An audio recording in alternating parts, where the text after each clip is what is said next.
All good. You good to go? Good to go, man. Dean Mosig. Hang on, before I start. Mosig? Mosig. Mosig. All right, I'll get it right. Edit that one.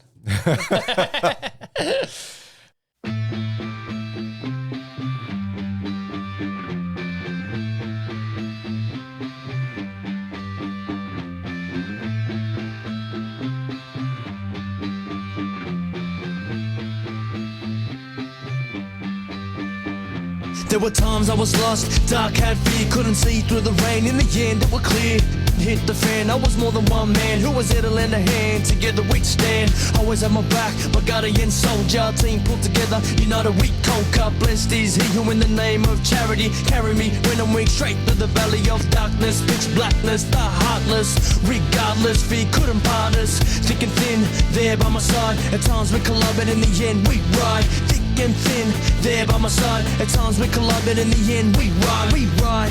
I am my brother's keeper. Keep on holding strong, united we stand, divided we fall. Together we belong. I am my brother's keeper. Keep on holding strong, united we stand, divided we fall. Together we belong. I am my brother's keeper. I am my brother's keeper. I am my brother's keeper. And we're live. I've got another fantastic episode lined up today with another cool industry guest and just plain rad human being, Dean Mosig. Before we get started, I'd like to give a shout out to our promotional partners, Death Grip Products, SPMX Suspension and Engine Performance, Graphics by Aqua, Wolf Building Compliance, and Works Racing. Here at Mental for Moto, we've recently put together an info sheet with more info about some of our promotional packages that we have on offer. So if you like what we're doing at Mental for Moto and are interested in working with us to promote your brand or product, please shoot me a DM or reach out via the contact form on our website, mentalformoto.com, and I can send you some more info about the available options.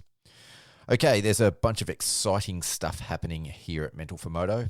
Now that I'm back from covering the last 2 rounds of ProMX up in Queensland, I've lined up a bunch of awesome podcast guests and shows over the next 6 or so weeks.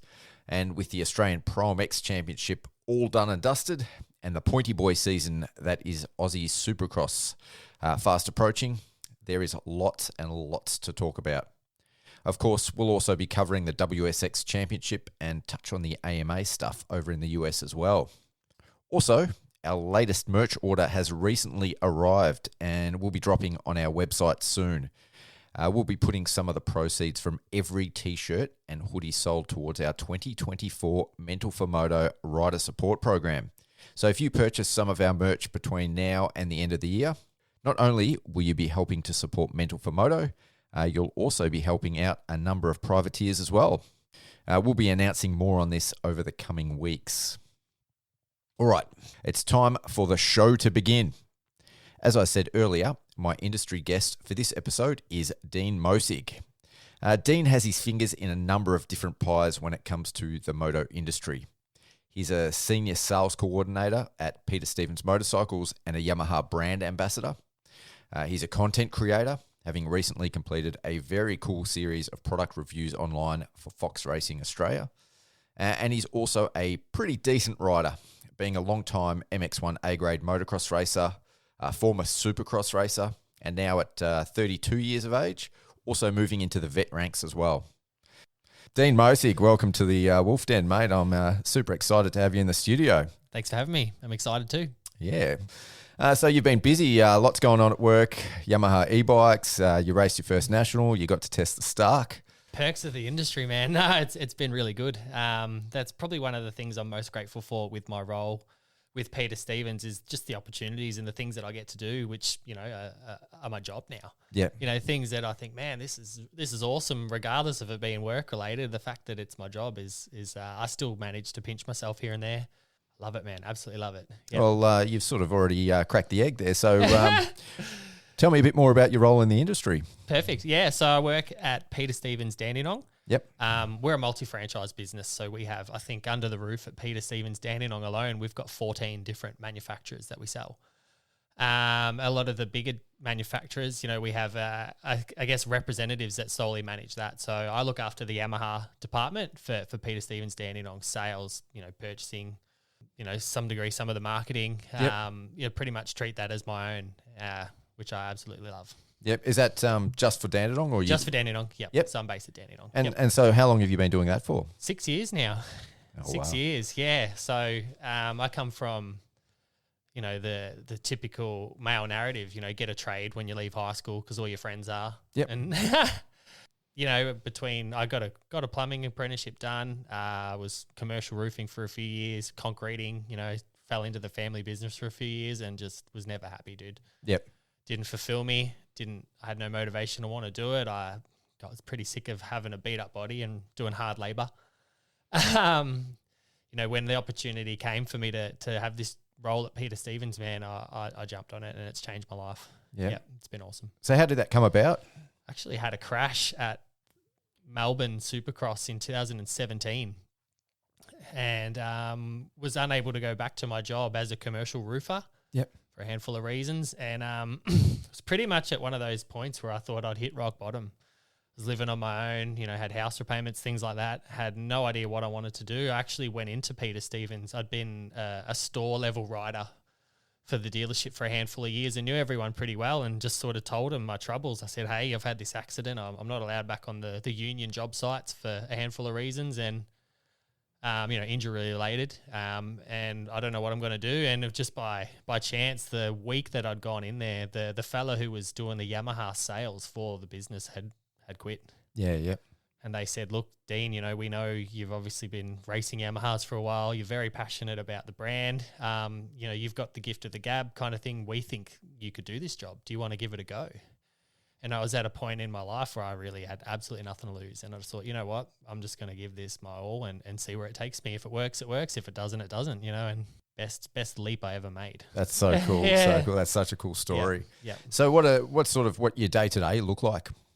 So I work on the sales floor at a dealership. So, every morning we have a sales meeting. We have a really good team at Dandenong, especially with Peter Stevens. We all get along really well and we're all focused on giving the best, I guess, experience for people buying a motorcycle. So collectively we all help each other and it's just a good environment. So every day we get together and we obviously have our meeting and then we get on the floor, we're answering phone calls, we're talking to customers.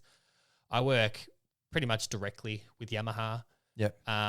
So in terms of, stock ordering, promotions, finance, insurance promotions, all that kind of stuff. And just try and sell as many bikes as possible, man. That's the drive. Yeah. Ah, that's awesome. Yeah. So what are some of the negatives of the job, if there are any, or you just living the dream? I struggle to find them, man. Honestly, it's I think the best thing for me especially is coming from doing something that I really didn't enjoy for a long time. It just amplified the good in what I get to do now. Yep. You know what I mean? I had no joy in pouring house slabs, concreting. I had no joy in any of it. The thing that I've found with my role, and I think that this is more of a personal thing rather than role related, is I was so passionate about it and cared so much that I'd almost burn myself into the ground. Yeah. Mentally, Yeah. Trying to please everyone, trying to make sure that every single person had a great experience, trying to not so much represent, but like protect our name and our dealership and our company. And I think I learned very quickly that unfortunately you can't please everybody. Yeah. It's as much as I try my hardest, it's just a part of life. So that's probably the only thing that I could honestly say that I maybe have struggled with over the years, but ultimately in the last few years, I've really got good at managing that now. Yep. I know my place in the industry. I know my place within the company. I know my place at Yamaha and they know it too. So, as long as I show up every day and give my all and do my best, then everybody's happy, man. Yeah, I think that's one of the biggest challenges with sales in general. Any sales role is you've got to balance the sales. Obviously, you need to be able to perform. You've got the honesty and integrity and reputation side of yourself. So it's sometimes it's a bit of a personal battle. It is, man. And I think people underestimate just how grueling sales can be, man. It's one thing, like we deal with rejection daily. Yeah. right? And you've got to be able to manage that and not take it on personally. Yeah, you know, and you know, there's all types of people that will have, I guess, like sales resistance. You know, I know myself as a person, I walk into, you know, a surf shop or something and people go, "Oh, hey, how can I help you?" And straight away I'm like, "Oh, I'm just looking, leave me alone." Yeah. You know what I mean? Like, don't talk to me. I don't want to buy anything, you know? And you know, people walking into a multi-million dollar dealership, obviously that's amplified. Yeah. So I guess with my role, it's all about making it as comfortable for people. You know, I think the thing that I can be most relatable to our industry is I come from it. Yes, yeah. I understand people don't want to be salesmen into things. You know, I see myself as just a person who loves the sport and just wants to help people get a bike. Yep. And I think that's ultimately what's helped me have success in my industry, is because people treat that experience like that. Dino's just wants to help us get a bike, you know, like, and that's what it's all about. So I'm very, very lucky and fortunate to do what I do, man. Yeah. As a customer, like wearing my customer hat, I've sort of gone full circle over the years from loving the brick and mortar experience, like going into a shop and meeting and talking to people and, you know, touching and feeling products. And then I went on a long run of buying things off the internet. And now I'm very much back into the brick and mortar experience. How have you seen the impact of the internet affect sales and you know, working in a brick and mortar shop as part of your role day to day? How have you sort of seen the impact of the internet, and how's it changed the industry? That's a very open-ended question. I think the one thing that the biggest eye-opener in terms of retail was the exception of when we had COVID, man. We essentially went from an in-store experience touching, you know, the two things that were essentially my job were a smile and a handshake. We were taken away from. We were wearing a mask and we were a click and collect. Yeah, of course. So our selling, I guess, demographic changed completely through COVID. We were fortunate enough to keep working, but we went into a click and collect business model, you know, where we couldn't actually interact with people.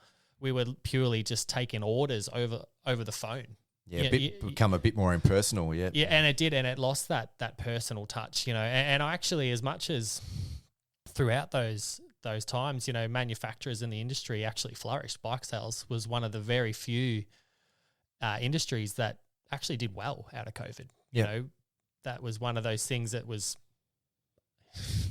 unbelievable, really. Yeah. But the interaction that was lost, and you know, for me, especially with my job, I take myself back to if I was going to buy a bike. Yep. And how excited I got about it, even as a kid, you know, going to a bike shop and seeing it. And for me, the joy that I get out of doing my job is delivering that experience to people.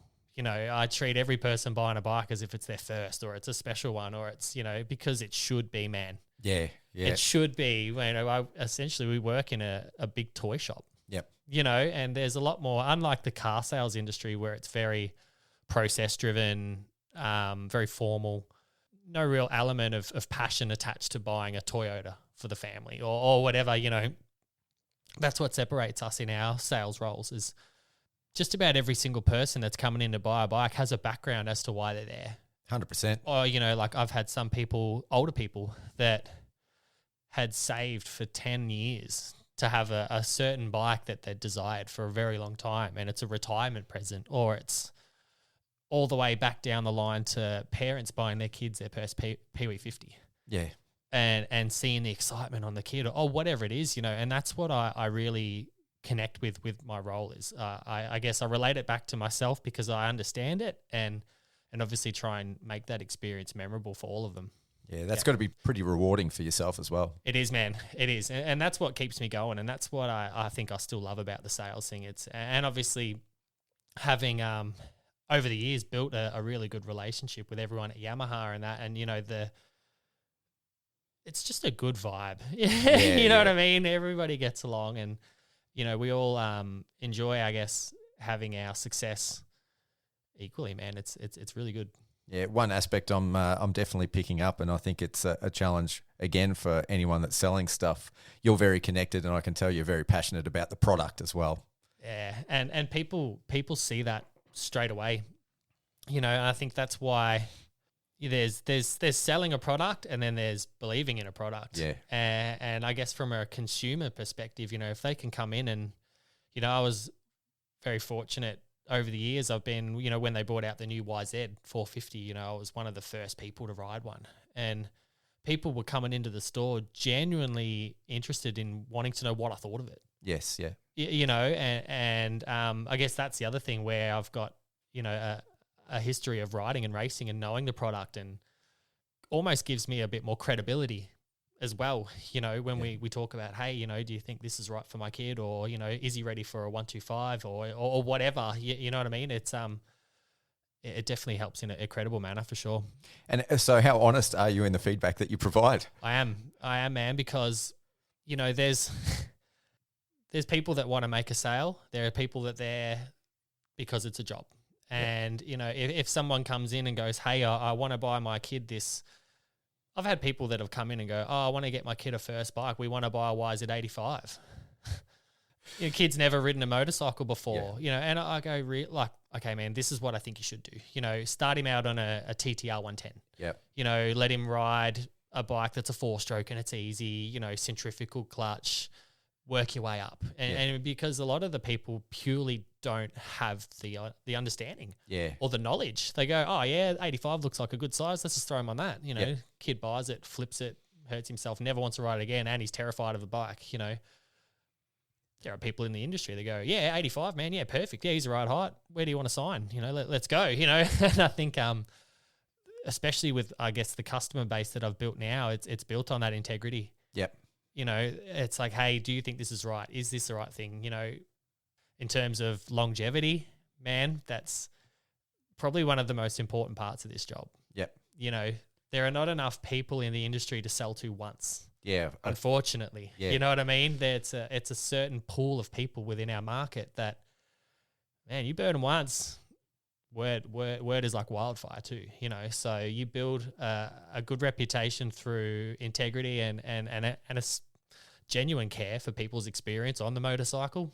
Very important, man. Yeah, and I guess you've got that appreciation too of the consequence when it's not right. Like if a young kid comes in and buys a motorcycle and has an accident and hurts themselves, they're a good chance they're going to lose that enjoyment of riding, and they're not going to be in the industry. They're not going to be in the sport.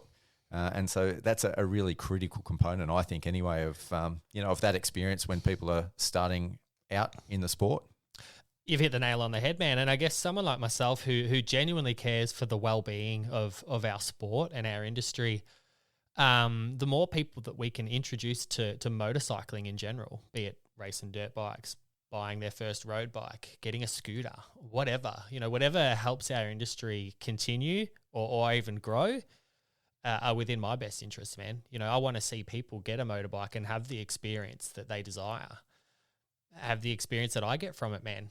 For me, it's that Sunday meditation, man, that couple of hours a week where I meet myself on a level that has no interference other than, the bike, the present moment, and that intense concentration. I get to drop everything else that lingers in the monkey mind throughout the day, So, be it whatever it is for anyone, I want people to have that. So it's important, especially in this day and age, man, where people can get caught up working jobs they don't like. They can be in all sorts of situations in their life where just to have any form of escape that's healthy in comparison to unhealthy avenues, man, we need more of it.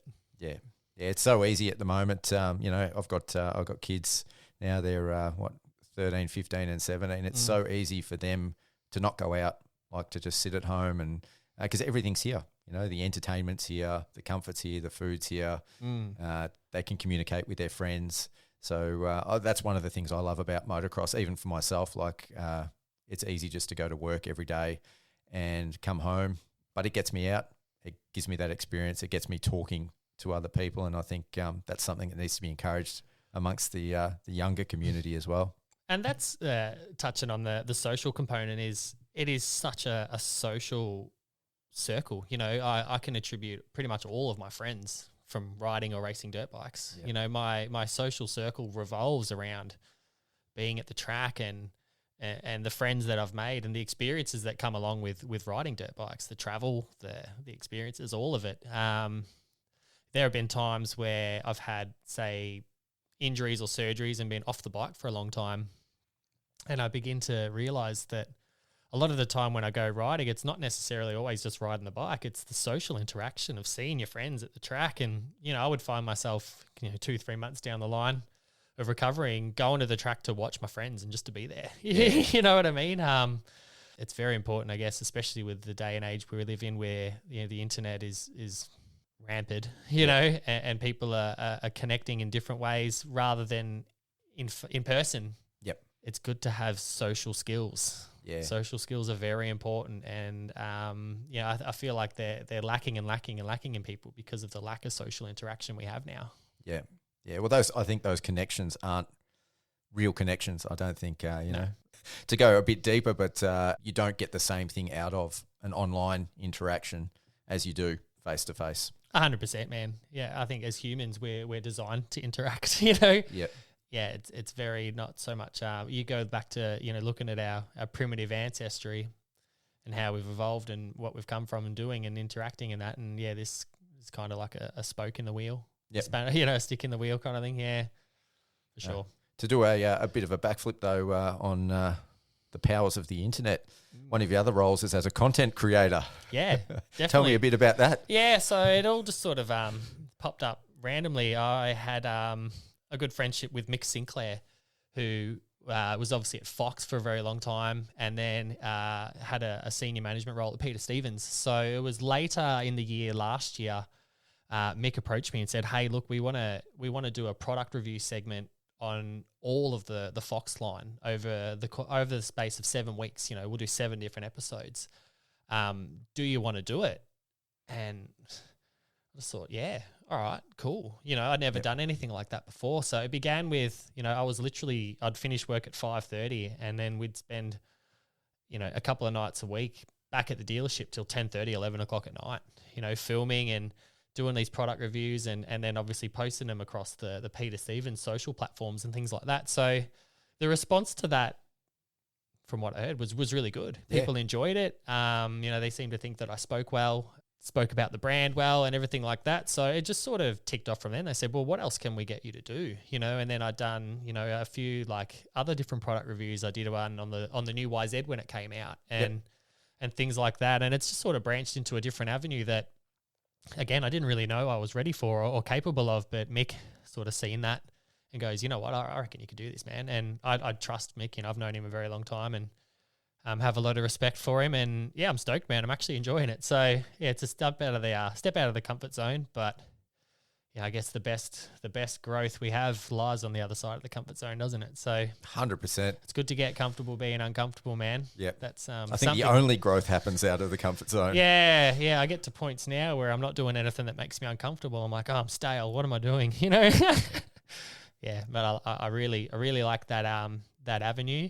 And obviously the thing that separates me, I guess, from anyone else that works in the sales department with Peter Stevens is I'm actively riding and racing too. Yep. So, there's a component of that is really marketable. We've got a guy that sells bikes for us that can ride one relatively okay. And that's goes hand in hand, I guess, with selling Fox and Yamahas, and that is that I've been actively wearing it for a very long time. So, they use some of my riding content as well for business purposes, which I enjoy. And I take a lot of, I guess, responsibility in doing that. I want to go out there and get cool content and have our business be as marketable as possible. So it's just another perk of it, really, man. It's hard to believe that sometimes when I'm going riding and I'm wearing the newest Fox gear and I've got a video guy filming me that, it's actually my job. Yeah. Yep. Yeah, it's little Dean would be very proud. Little primary school Dean, man, is jumping up and down. Yeah. Yeah. He's pumped. Yeah. Coolest job in the world. It is. Yeah. And you do a bit of coaching as well? I do. Yep. So over the course of riding for, I've been racing for over half my life now. I'm 32 and there's been 15, 16 years of racing. So I've managed to get my coaching licenses over the years, work with a bunch of different people. You know, I worked with Joe Stevens back in the day. Sam Martin and I used to run coaching schools. I've worked with Jades at Oates MX predominantly though. So since 2018 to now, I help Jades with a lot of his Victorian Oates MX schools, things like that. I've done a couple of interstate ones, but really get a kick out of that too, man. You know, being able to make people's experience riding a bike as fundamentally as enjoyable as possible is something I get a kick out of. You know, there's no better feeling than going to a track, and regardless of whether you're going fast or not, it's like that feeling of feeling good on a bike. Yeah.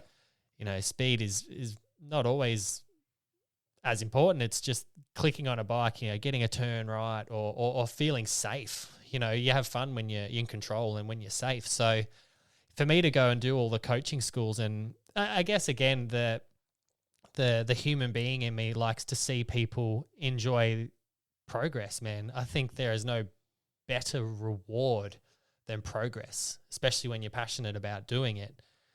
And I really enjoy doing the coaching schools, man. Yeah, it's something I get a lot of, I guess, you know, personal reward out of, seeing people go, man, you know, thanks for so much for teaching me this. I feel like I'm a safer rider now. I feel like I'm a faster rider. I feel like I'm more confident. Again, for them to go and enjoy their experience more. Yeah, it's cool to be able to help with that stuff, man.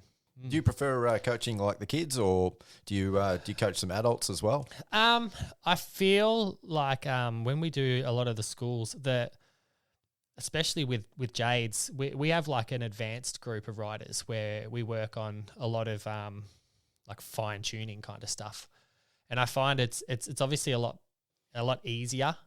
You know, when you're talking to guys that are, you know, preparing for big races and at a good level where we can fine tune things about, you know, being on the balls of their feet or unlocking the hips or little things like that. I personally enjoy that, but I do get a kick out of teaching the younger groups too. You know, we've got some pocket rocket little junior riders too that, you know, if I was not a 450, that'd smoke me, you know? Yeah. So I get a lot out of enjoyment out of helping the kids find the best version of themselves.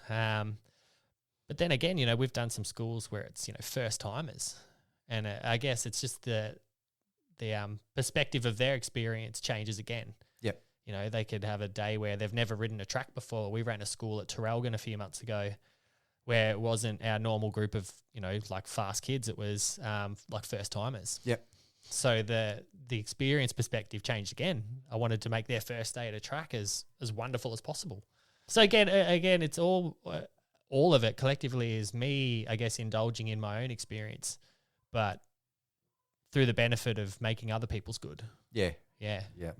So when you're coaching, are you sort of like a big picture person, or you like to break things down, like on a really small technique based level? Oh, I don't try and rewrite the wheel. Yep. You know, and obviously you've got to make it understandable for people. That's one thing I've learnt so much from Jades, man. The way he talks to people, the way he analyzes things, the way he breaks things down and makes it understandable for people, but like really encouraging in the way he delivers it. Yes. You know, he's someone that I've got a great deal of respect for and I've learned a lot from. So yeah, and it's one of those things, I guess, every time I am coaching and that, you're ultimately listening to yourself. You know, you're relearning things that you already know too. So yeah, I've always, as a rider, I don't think I've ever been, you know, by any means the fastest. I've always taken a lot of pride in having a good technique and a good style and looking good on a bike fundamentally. And that's what I get a kick out of now, especially as a vet rider, you know, going lightning fast. It's not it. It's not it for me, man.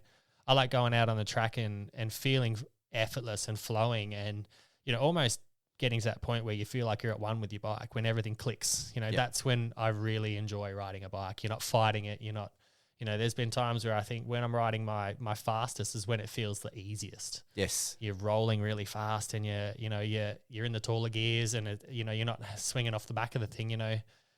So that's something I really enjoy out of my riding experience. It's the feeling of feeling good fundamentally. And, you know, if I manage to go fast here and there, then sweet, you know, sweet, you know, added benefit. That's it. That's just, I guess, the perk of getting it right. But awesome. Well, you know, you've obviously got a few different aspects of your role in the industry as a whole that you're very passionate about. What do you hope to sort of achieve, and where do you looking to go long term in the industry and in motocross? It's a good question. Something I've sort of been looking down the barrel of for a little while now, and it's hard to determine where to go from here, because I guess I am really pumped on where I am and what I'm doing. The biggest thing for me, if I could say, what do I really want to achieve? It's just I just want a career in the industry for the rest of my time. Yep. You know what I mean? There's not one part of me that ever desires to go back and work trade jobs or go back concreting or go back plumbing or roofing. You know, if I can earn a good living working in the industry, wherever that may be, yeah, I'm there, dude. I'm stoked. You're preaching to the converted here. Yeah, exactly. You know, so, and there are opportunities to do that too. You know, I think that's probably one of the biggest things I find myself grateful for with my job at Peter Stevens. Having no real sales experience before that, I've also learnt marketing. I've also learnt finance. I've learnt insurance. I've learnt sales. I've learnt all sorts of things. Probably a bit of psychology as well. Oh, 100%, dude. You know, there's a huge element of psychology with being good at what we do. And, you know, these are skills that I would have never have learnt. So, you know, there are so many different avenues that I could potentially lead into that are prosperous, man. So that's another thing that I'm grateful to have. I've got an array of skills now. Yeah. No, awesome. And I think they're the things that we have to take, you know, moving forward. It's those skills and those experiences, because, they always open doors. That's it, man. That's it, man. And, you know, like I said, I don't have a particular goal in mind. I'm very happy with what I'm doing and the direction it's leading me. And, you know, whichever opportunity arises, I'm sure it's going to be the best one for me. Now, well, speaking of opportunities, we're going to take a quick break to hear some words on behalf of our sponsors. But you've had some great opportunities that have arisen through your time in the industry, and I'd love to discuss them. Certainly. All right, it's time to say a few quick words on behalf of our promotional partners. So please keep listening and support the people that support Mental for Moto. SPMX Suspension and Engine Performance. As I've already said, I recently just returned from the final round of the ProMX Championship in Coolum, and I can tell you now that the track was probably the roughest and most brutal track I've ever laid eyes on. Heaps of the riders I spoke to told me that they were really struggling with their suspension setup. But there was at least one rider out there who had his suspension absolutely dialed, and that was SPMX's Steve Powell. How dialed, you ask? Well, the proof is in the pudding. Steve took out the 40-plus National Vet Championship against some of the most dominant vet racers, many of them former pros, in the country. So if you want to get your suspension dialed, or you're chasing engine or performance upgrades that will give you the edge on your competition, click on the link below and get in touch with Steve at SPMX. He has the knowledge and skills to hook you up. Graphics by Aqua. Another racer who stood out up at Coolum was Oates MX MX2 rider Zane McIntosh. Zane was rocking a custom jersey and sponsor print from Graphics by Aqua, offering a complete range of services from jersey number and sponsor prints in the coolest and funkiest styles imaginable, to fully custom bike graphics kits, as well as logo and graphic design services. Whether you're a weekend warrior or a pro racer, Graphics by Aqua will make sure that your kit is lit. Click on the link below and check out the full range of Graphics by Aqua products and services via their website. Death Grip Products. Nearly all motocross riders experience arm pump, some of us more than others. As well as exercise and a good diet, one of the things that's really helped me is wearing the right gloves. The Death Grip Reaper glove is a lightweight glove that is designed to maximize comfort and feel. And the non-slip logo on the palm and fingertips reduces the effort that it takes to stay connected to the controls. Death Grip Products is currently offering a whopping 35% off the Reaper glove for Mental for Moto listeners. To take advantage of this offer, click on the link below and use the promo code MENTAL23, and you can conquer your arm pump demons as well. Works Racing Goggles. It's been a horrible wet winter so far, but with the Works Racing roll-off system, you can ensure that you ride with clear vision every time you get on the track, regardless of how muddy it gets. A small locally owned business, Works Racing Goggles offer premium performance at a fraction of the price of some of the big name brands. To order yourself a pair of Works Racing Goggles today, simply follow the link below. Wolf building compliance and fire protection. Having a quality fire extinguisher in your trailer and workshop is one good way to make sure that your valuable dirt bikes don't accidentally go up in flames. Servicing the Greater Melbourne area, Wolf can help you out with all your fire protection needs. Visit wolfbc.net or click on the link below and use the contact form, and the guys at Wolf will be sure to look after you. All right, aside from the day-to-day grind, your role in the industry, or your roles in the industry, have opened up a few opportunities for you. Let's start with testing the Stark Varg. Yeah, awesome, man. Yeah, that's again one of those pinch yourself moments. You think, man, I can't believe this is work. I'm flying up to Sydney, and I'm going to be one of the first people in the country, let alone the world. Yeah. That have been able to ride this bike and call it work, but. Yeah, that's it's one of those things, man. I guess we're at a transition now. You think back to, like say 97, where Yamaha were making a YZ400, and everyone goes, "Oh, it'll never be a two-stroke, it'll never be this." And you look at where four-stroke bikes are at now, and where people are at with it. I think the biggest thing with something like this is change can always be a little bit scary. Yeah, polarizing, definitely. It is, and I myself, 100%, I'm so emotionally attached to that nostalgia of hearing a four-stroke engine, and you go to a national and you hear the bikes and everything. But ultimately, I guess the only constant in our life is change, and it's inevitable. And this is the way that it will go. Yep. So my first impressions of the Stark, ultimately, I went in letting go of all of that, and just treating this as the experience of a bike to ride, yes. Not having any bias or unbiased feelings towards it. And man, I think to myself, if this is the first of something brand new, far out, man. Like that thing is awesome. Yeah. It really is, for what it is and where they're, with it being, I guess, the pioneer of an electric motorcycle and a dirt bike. It's interesting to ride, man. It's weird. Did you ever get to ride an Alta? No, Yep. no. So that was my first EV experience. Yes. Apart from being a passenger in a Tesla, that was it. So my boss drives a Tesla, and it scares the life out of me. But yeah, and I think it's the one thing that I found really interesting with the guys at Stark is, so their global team consists of 100 people. Wow. Yeah. I look at, say, a company like Yamaha. I know in Australia there's 400 to 500 people that work for Australia. Yep. You go to America or Europe, and it's literally tens of thousands of people. Their global team is a network of 100 people. They all pretty much work together on, what Mike described as like a group chat. Yep. So it's very tight knit. It's very personal, and I guess they all have the same common goal in mind, is to make the best possible version of this electric motorcycle. Yeah.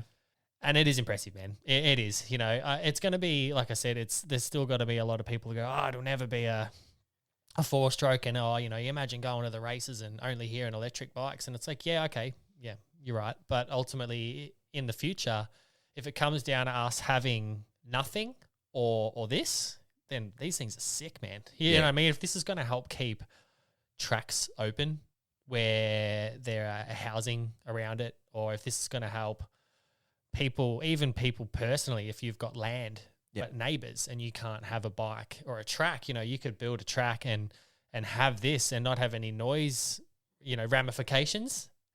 Awesome. And again, like what we were talking about earlier with, I guess, seeing growth in the sport and the industry, and that this is another one of those things that it's going to help push the sport in a direction it might not have even been in before. And ultimately that's growth, so I'm for it, man. I'm for it. I was a little bit, like I said, I had to, I guess, empty myself of any feelings before going and riding it, and be a blank canvas and treat it for what it was. And yeah, it is awesome, man. Yeah. Yeah, I've given it a lot of thought, over the last couple of years about how the future of electric bikes might go. And, in trying to quantify it, I think what I sort of came to was that at the end of the day, we lose a part of the experience being the sound. Yep. And probably the smell. Sensory engagement was one thing I put it down to, and it's the sensory component of the smell of the fumes, the sound, even the shake of the engine. The one thing I noticed straight away is there's no real engine inertia Yes. You know, and it's quite surreal. You know, you can sit on a bike and rev it, and feel it vibrate underneath you, and it makes your heart beat. You know, like the sensory component of it is something that took me a little while to adjust to. You know, you can hear. That's the one thing I noticed is like you're riding around and you can hear the wheel spinning on the ground. Yeah. And some of the feedback I relayed to them is actually I found it incredibly stimulating to ride because I had a level of sensory engagement that I had never had from a petrol combustion engine. Yes.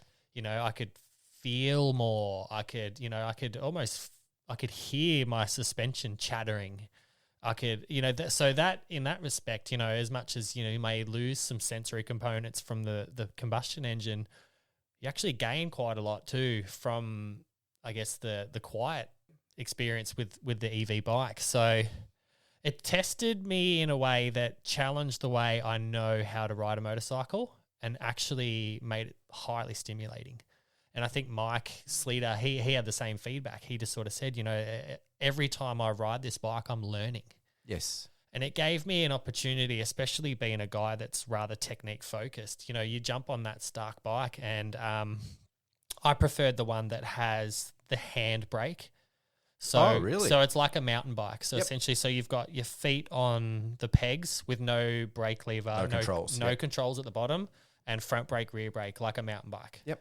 That was the one I enjoyed the most. So I guess with me riding that, I found that being able to just keep my feet on the pegs always, and essentially on the balls of your feet, you're not moving it forward to brake, you're not moving it forward to change up or down a gear. I enjoyed that.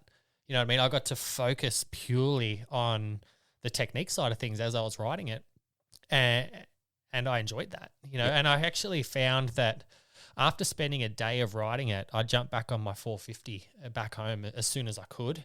And I almost like transitioned some of the things that I found myself doing on the Stark onto my petrol bike again. Yes. So I think there are components of that, in a perfect world, if you could ride a Stark and practice on it somewhere and then jump back on your motocross bike, I think from a skills perspective, man, it'd be highly beneficial. Yep. Yep. So one of the things, so I've ridden a customized motocross bike, which is probably a little bit primitive compared to the Stark Varg. But one of the things that I noticed, and I'm interested to hear your thoughts, was I found it really hard to judge how fast I was going. Yeah, I would agree. And I think the thing, especially with the Stark, is you're not banging through gears. Yeah. So, essentially, depending on what horsepower setting. So with the Stark, you've got 5 different preset maps that you set before you ride it. And it's literally, it's a bar that you drag across for horsepower. So, you can have the first map at 35. So when I rode it, Mike set it up. So map 1 was 35 horsepower, map 2 was 40, map 3 was 45, map 4 was 50, and 5 was 55. Once I got a feel for the bike and I was, 45, 50 horsepower, when you wrap the throttle on, it's like all 5 gears in the palm of your hand. Yep. And that was something that I almost struggled to comprehend. You come into the straight and, I literally gave it a handful, and as far as I could twist it, it is as fast as it went, and it was actually both exhilarating, but also I had to take myself back a notch and go, dude, keep your wits about you, man. You could really get yourself into trouble on this thing because it's all there. At the twist of the throttle, you essentially got what would be 5 gears on a petrol engine. You've got it in the palm of your hand. But again, it got the heart racing, man. I was exhilarated by riding it too. So a different experience. I think if people are going to jump on that and compare it to what they know with a petrol bike, you can treat it as something new. If people treat it as something brand new and enjoy it for what it is, they're going to really love it. So that leads into my next question then. In terms of the future, what do you sort of see for the future of e-motocross bikes? Do you think that we'll end up seeing mixed classes with combustion engines, or do you think it'll sort of start off with its own class and go from there? I know the immediate plan from speaking to the guys at Stark is they want to introduce it to what we're racing now. Yeah. And they're finding ways where it can be, I guess, held accountable. So, it's not like, you can pull an engine down after a moto and make sure it hasn't got a big bore kit or anything. So they're working towards making it, I guess, accountable to a sense where they set it to a setting. Well, the thing with the Stark is after you ride it, you can actually see a graph of how much power you've used and what setting it's been in. So if, for argument's sake, if they're going to be racing it and they were under the impression that someone had put it to a higher horsepower setting, they could pull them down straight after the race and go, show me this. And it's a diagnostic of that exact moto. And it shows, okay, from start to finish, you are on this map, which is X amount of horsepower. Or like say they're going to race it in the lights class. Yep. They might be capped to, let's say, 45 or 50 horsepower or whatever that is deemed to be that class. They can set it to that and only that. And then at the end, if they were suspicious of them cheating, they can check it out. But it's very early days, man. It's very early days, and I think ultimately, the end game would be, if we go down 10 years from now, then it'll be predominantly maybe an EV class. Yeah, it's a tough one, man. It's tough, yeah. Well, I know Cowie have said that they're planning to be fully electric across all their dirt bike range by 2035. 2035, yeah. So right. So, and I know there are some other companies that are really heavily invested in it. We spoke to the guys at Suzuki a while ago in terms of what their plans are and the direction they're heading in. And, a lot of their focus now is EV. They're looking at bringing out some electric scooters for the Australian market within, the next 12 months. Road bikes, things like that. There are some other manufacturers that are popping up now that are going to be prominent in our road bike industry. Are you telling me they're not going to keep recycling the RMZ 450 for the next another 20 years? I hope so. I like that bike. But, well, no, I don't believe they're especially with Suzuki, I think they were saying their global revenue from the off-road department is only 13% of their sales. Yeah. So I think the guys at Japan and that are no longer interested in developing an RMZ range, unfortunately, man. But it's like anything, man. It's that inevitable change, that the direction that the world is going, and you can hang on to the past and boo the future, or you can just surrender to the change of the world and try and embrace it and enjoy it, man. Well, that's what I was getting at before, like the cost of those sensory factors that we sort of touched on already.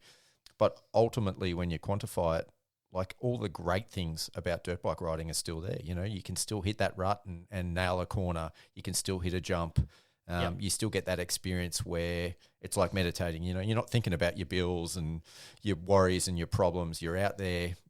It's just you and the bike and that whole sensory thing that you get just from riding and moving and controlling, a motorcycle.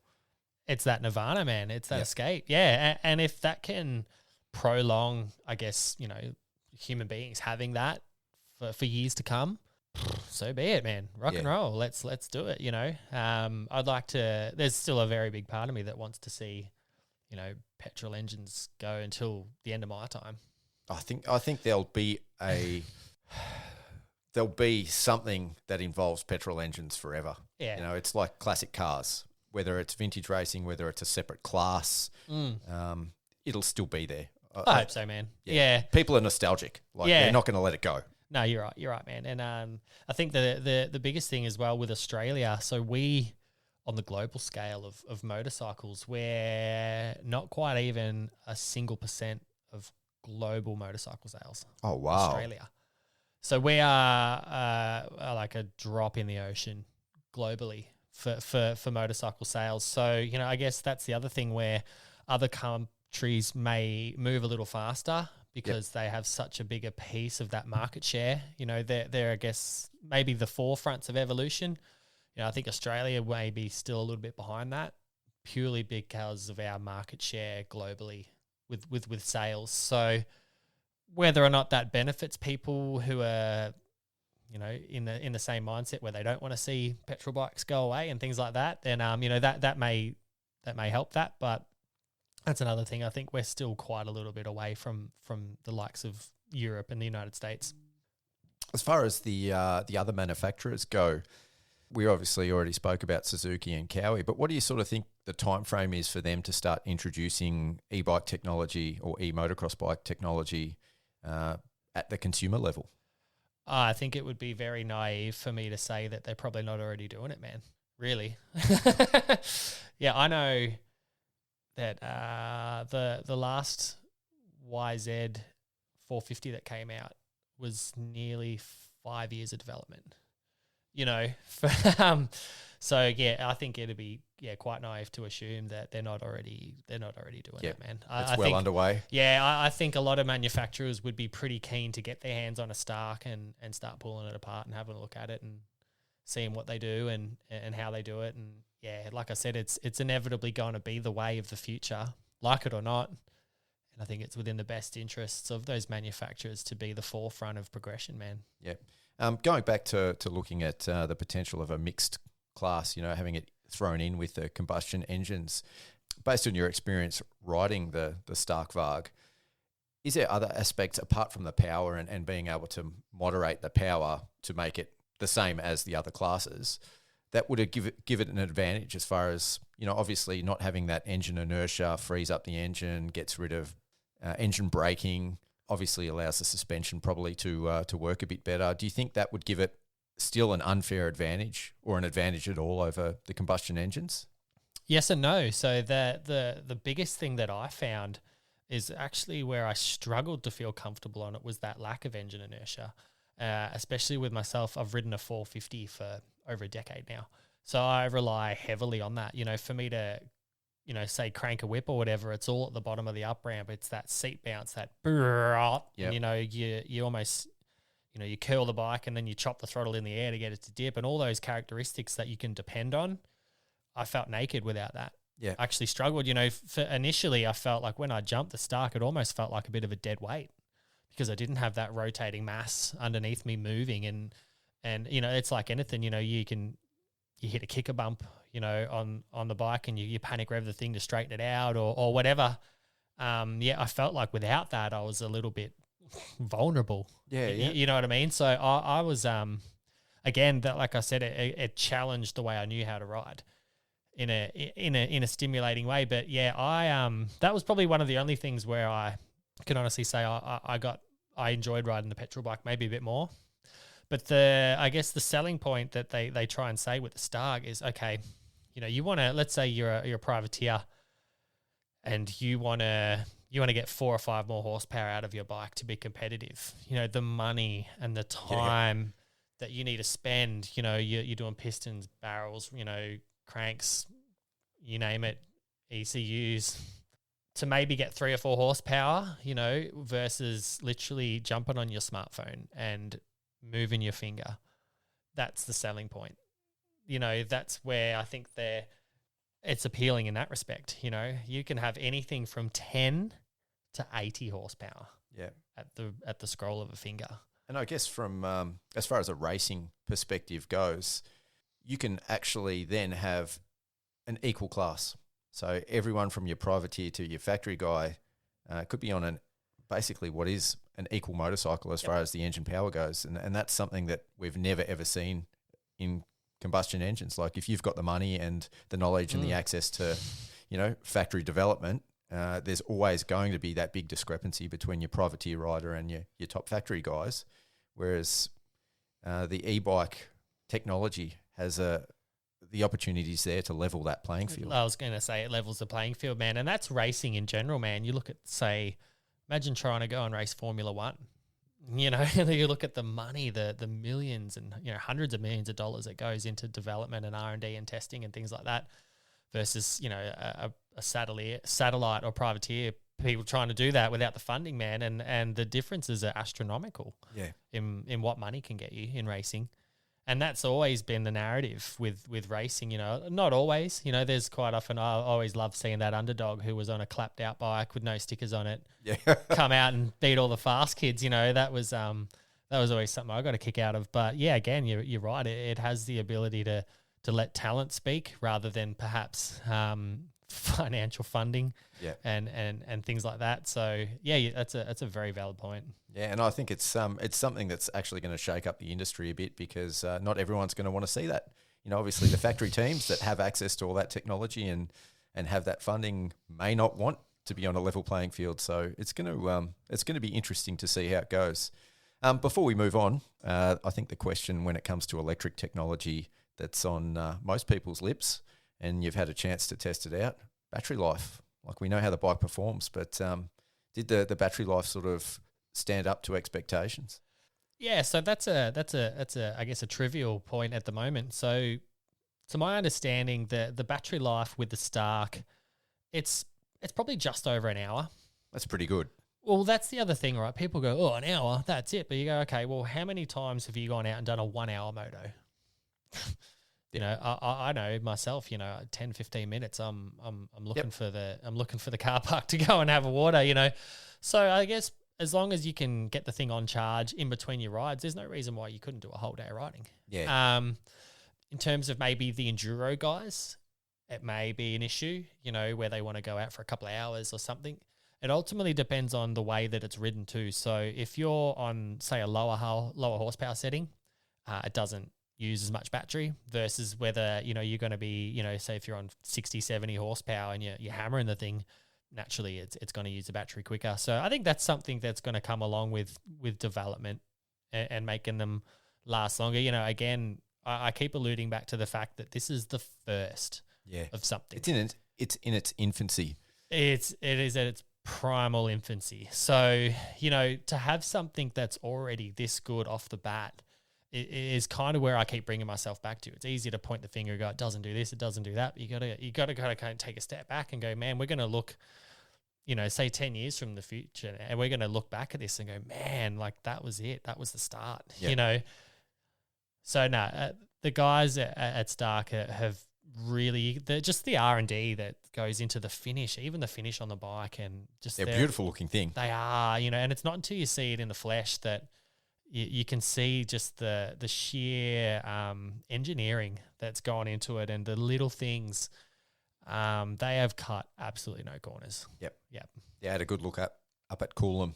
Yeah, they had a couple on display there, and they definitely look. They look like the equivalent of a sports car. Yeah, it's a Ferrari of dirt bikes, man. Yep. Yeah. No. All right. Well, moving on a little bit, something that you wrote down on your cheat sheet that I definitely want to ask you a little bit more about, because you're a bit vague, but it sounds very intriguing. You had the opportunity to sing RC Happy Birthday. I did, on his 40th birthday. So, yeah, it was one of those, just another one of those opportunities that come up. So, but before we get into it, are you a singer? Like, do you sing? Is this how this came about? No. And of all things to be sung, it's Happy Birthday is probably the worst. But, so Fox Australia, Ricky came down for AusX Open. Yep. So I believe it was 2019 or 20, before COVID. And it was Ricky's 40th birthday. And the guys at Fox had said, hey, look, we're having him in to Fox headquarters. He's going to be coming in. Do you want to come and do a meet and greet and come and see him? And ultimately that, because it was his birthday, we had organised a cake and everything like that. But, for me growing up, I obviously had heroes racing, but RC was the pinnacle, man. Yeah. Just the god of motocross, someone that I just idolized emphatically, and RC was the reason why I started wearing Fox, man, as a kid. RC and James and all that sort of stuff. So I guess it's always one of those things where, it's great to meet your heroes, but there's always, I guess, that small element of hoping that they're nice people. Yeah. You know what I mean? And that fear of disappointment. And man, RC was the most humble, friendly. He's just a dude, man. You would never know. He was chatting to us. He wanted to know what I'd been up to, how were things, just an experience that I'll cherish, man. That was something that, the little boy version of Dean, the high school Dean, the primary school Dean was crying his eyes out, man. And I guess, there are interactions that are less or more intimate than others, and I guess that was probably a bit more personal. It was his actual 40th birthday. Yep. And he was in Australia, and he, I guess, took the time to come to Fox and do a meet and greet. So it was it's one of those things, I guess, going back to how I feel so lucky to have the opportunities I get. I've managed to meet quite a lot of those people. Yeah. We had the 50 years of Monza party last year. And same thing, Chad Reed was there, and the likes of some of the biggest names in the industry. And yeah, there's always that part of me that never lets go of the idolizing, as a kid, and you never let go of it as much as we're all adults now. And there's still that part of me that is stoked on that. Yeah. That's one of the things I definitely love about motocross. So in a past life, I used to work for Sony Pictures, and I got to meet Tommy Lee Jones, Will Smith, Toby Maguire, like when we did a lot of different stars, Rob Schneider. Yeah, and it was definitely one of those cases in some cases of never meet your heroes. And not necessarily that they were my heroes, but some of them were great people, some of them not so. Mm-hmm. But I think most of the pro motocross guys, whether they're Australian or US riders or international anywhere, they're very down to earth. Like the ability to walk through the pits and talk to, the best riders in the country and sometimes the best riders in the world, I think is something that definitely sets motocross aside. But, RC is obviously a different animal. He's 100%. He's the GOAT. Yep. But you're right though. And I think maybe the thing that separates, say, motocross people from, say, like let's say basketballers or something like that is, quite often, the kids that grew up racing motorbikes were, I wouldn't go as far as saying a lot of us were like degenerates, but, we were all not your average sort of people. Yep. And I think collectively we all have that understanding of what makes us who we are and why we do it, and that we're not quite like the rest of society in that respect. We were talking earlier about injuries and things like that, and people go, oh, you need to stop doing it, and you get hurt, and why do you do this? And only a motocrosser can explain why we do it. Yep. And I think that's that common camaraderie that we share, be it elite pro riders, be it weekend warriors. That's, I guess, the glue that gives us that connection. There's a shared set of values and experiences, I think. Oh, undeniably, man. Yep. Well, all right, that segues well into our next talking point, and that's you as a rider. So before we sort of go back to the beginning, you just rode your first national at Coolum. Right. Tell me a bit about that, how it came about. As a vet. Yeah, what you did to prepare and what the whole experience was like. Yeah, awesome, man. So, yeah, I was a little bit late to the party when it come to racing. I actually didn't even really do juniors. I started as a senior at 16. So, working my way through, and obviously, working as an adult, I had an apprenticeship and things like that. I never really raced the nationals. I raced, state titles. I'd done a handful of supercrosses and things like that, but it had always been a bucket list thing for me to race a national. Yep. Obviously, I grew up watching Cade racing nationals and Chase, and, like I said, my whole family were heavily involved in it. So, there was always that factor for me that I always really wanted to do it, but never felt competitive enough to go into the MX1 class. And essentially in my own mind, I felt like I would be in the way rather than a racer sort of thing. So it's always good to know your limits, and I respected that. So, but yeah, the opportunity came up to, obviously with the exception of it being the last ever national at Coolum and them running the 30 plus class, I sort of brainstormed with a couple of friends who live in New South Wales, and yeah, we managed to make it happen. So the whole experience, man, was awesome, from the long slug of a drive. I drove from, southeast suburbs of Victoria. I got a friend in Penrith. So I drove, 10 and a half hours to there. We met up with a few other friends, and then we worked our way up to Coolum, which I think was another 11 hours sort of thing. We stopped off on the way, and we road tripped. And, I was very fortunate that I had the Yamaha e-bike with me. So we managed to find some incredible, downhill mountain bike trails, and really made a road trip out of it. I think we're on the road for a bit over a week in total in the end. And it was awesome, man. Just I guess for me, that the experience of racing the national and doing it all. And I guess the relevance of it being the last one at Coolum, to just say, hey, I did that. I was there, But it's definitely opened something in my mind now where I think, wherever they have the vet national next year, we'll be doing it. Yep. Yeah, it's opened that pathway to being able to do it, and going, hey, actually it wasn't as big and scary as I thought, or, it was actually a blast, we all had a really good time. And I think, loosely there's been talk of them maybe doing 2 rounds next year already based off the, we had, I think, over 30 riders in our 30-plus class and a decent field in the 40-plus too. So there's definitely a level of engagement where people want to do it. So I think if they could do a couple of rounds, I know we'll be packing the van and we'll be doing it next year. It was awesome. Well, I know the vet class at a lot of even regional races is the most heavily contested on the gate. We get the most riders, and I think this was the first year at the national level where they actually split the 30 and 40 plus classes. So yeah, vet racing is definitely healthy and highly competitive. I mean, there were some gun riders. You might think that they're vets and past their best, but like fine wine, man. And there's no better preparation than experience, right? Yeah. So how did it sort of compare to racing at the regional level? Like, how was it different?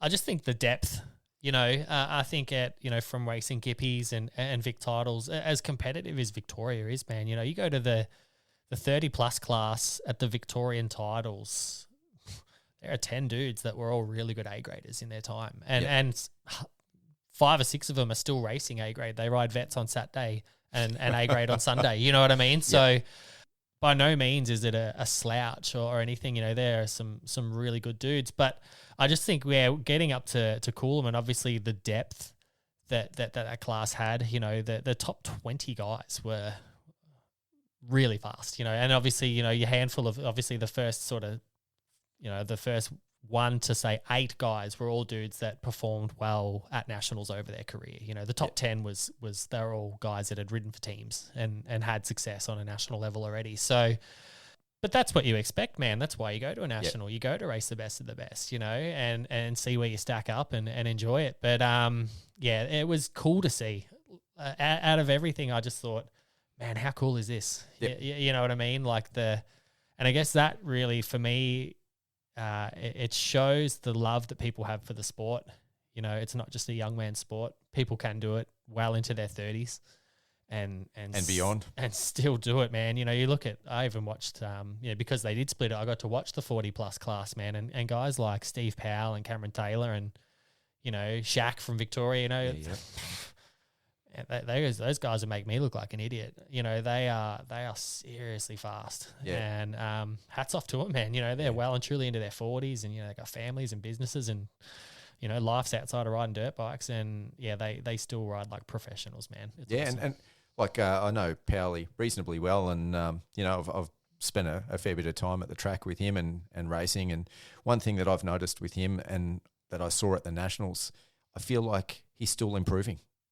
Like he's obviously super fit. He's done a lot of bike time lately, but he was improving. Like, it's the best I've ever seen him ride. He made that brutal track at times look fun and easy. He's a genius, man. Even Powley does a lot of our Gippy rounds and state titles and that. And I think the one thing that I really respect about Steve is the way that he can dissect a track. He's a genius. The way that he can find lines around bumps and think outside of the square. I quite often get a buzz out of watching Powley ride. Yep. For that exact reason, man. He's a doctor when it comes to dissecting a track and that was no exception at Coolum. Yep. I watched him ride around bumps and take different lines and save his energy and really I think that's the thing that we talk about with vet riders too. It's an element of experience that is unmatched.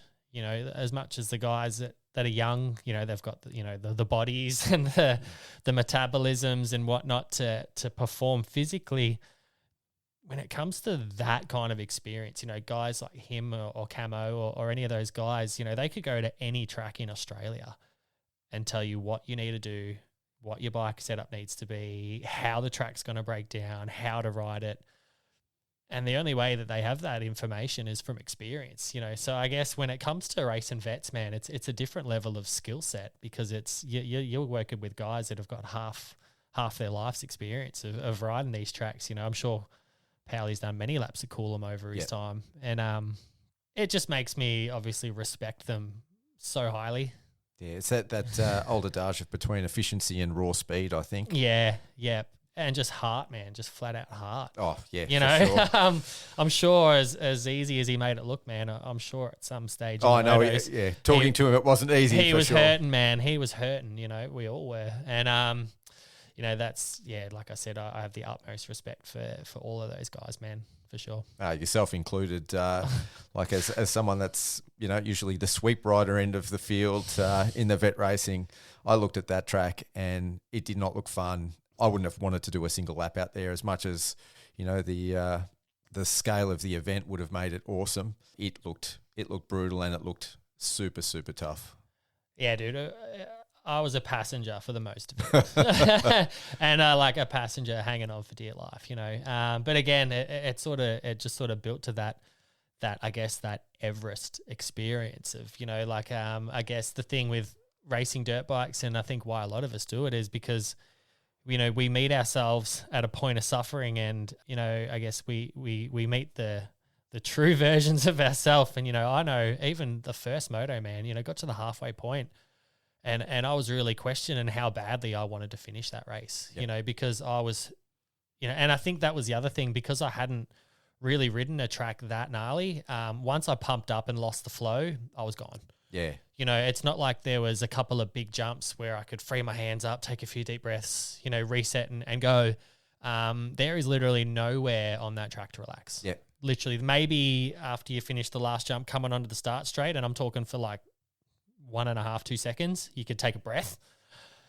But once I lost the flow, that was it. And that's an experience thing. You know, like I said, a lot of those other guys know how to manage riding a track like that. And like I said, man, there were times where I was genuinely asking myself, how bad do I want to finish this race? And then the last lap board comes out, and, you know, you charge that last lap and you finish, man. And regardless of the result, it's that climbing Everest kind of sensation of, man, I did that, you know.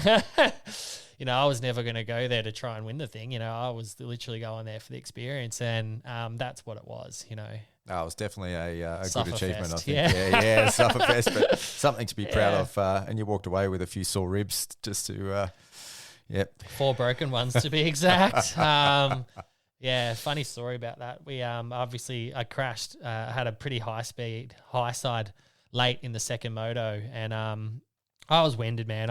It took me 5 minutes to get my breath back, and I knew I was okay, but I was pretty confident. I knew I'd broken a lot of ribs, kind of thing. And then we went back to the pits, and we ended up going back to the house, and the boys were, hey, do you want to go to the hospital? What do you want to do? And I said, oh, look, you know, it's Coolum, man. You know, like let's go to the pub. Let's enjoy it. I'll be fine. And that didn't last very long. We went home to bed, and I woke up at about 1 a.m. in the morning in like crippling pain kind of thing, and I actually couldn't physically get myself up out of the bed. Oh, wow. Yeah, and I had to it's funny, my mate Chris, who I was staying with, I was actually trying to call his mobile, and he had turned it off, and I ended up banging on the wall and yelling out for help. I was like, help, dude, like I'm not all right kind of thing. I ended up I tore a lot of the soft tissue off my spleen as well, and I had this really warm, burning, unfamiliar feeling that I'd never had before. I'd broken ribs in the past, but I had never felt that kind of feeling, and I genuinely thought, okay, I need to get some imagery done. You know, I could have potentially lacerated an internal organ. And about 1:30, you know, the Sunday morning, essentially, we were in the amber on the way to the hospital. So I tried my best to ride it out, but yeah, that was, and then I got discharged about 10 a.m. Sunday morning. They said, yeah, you've broken ribs 6, 7, 8 and 9, you know, there's some soft tissue damage to your spleen, your kidneys bruised, there was a bit of blood in my urine sort of thing. I ended up going back to the house. I slept for an hour and a half, met the guys at the track, watched the rest of the racing, and then ended up going to the after party and actually having a good night. So Priorities. Yeah, I just said to myself, I didn't drive 20 hours to Coolum to be a little bitch. So, you know, that was a mentality, and then, you know, deal with the hurt later. And honestly, man, it's just the whole collective experience was what I wanted to obtain, and that's what I got. So, Moto life. Yeah, a few sleepless nights afterwards from, you know, not being able to lay down, but it's all part of it, man. There's the price you pay. It is. Well, let's go back. You sort of touched on it already. You got a late start into the sport. You've got a bit of a family pedigree when it comes to motocross. most people, you meet at the track or that you talk to, they either start when they're super young or super old, as sort of a bucket list item, and then they get into motocross, in their 30s and 40s. But you started at 16. How did that all come about? Yeah, interestingly, so obviously my cousins, Cade and Chase, raced it at, the elite spectrum of the sport and started at a young age. My family, we weren't maybe as fortunate financially.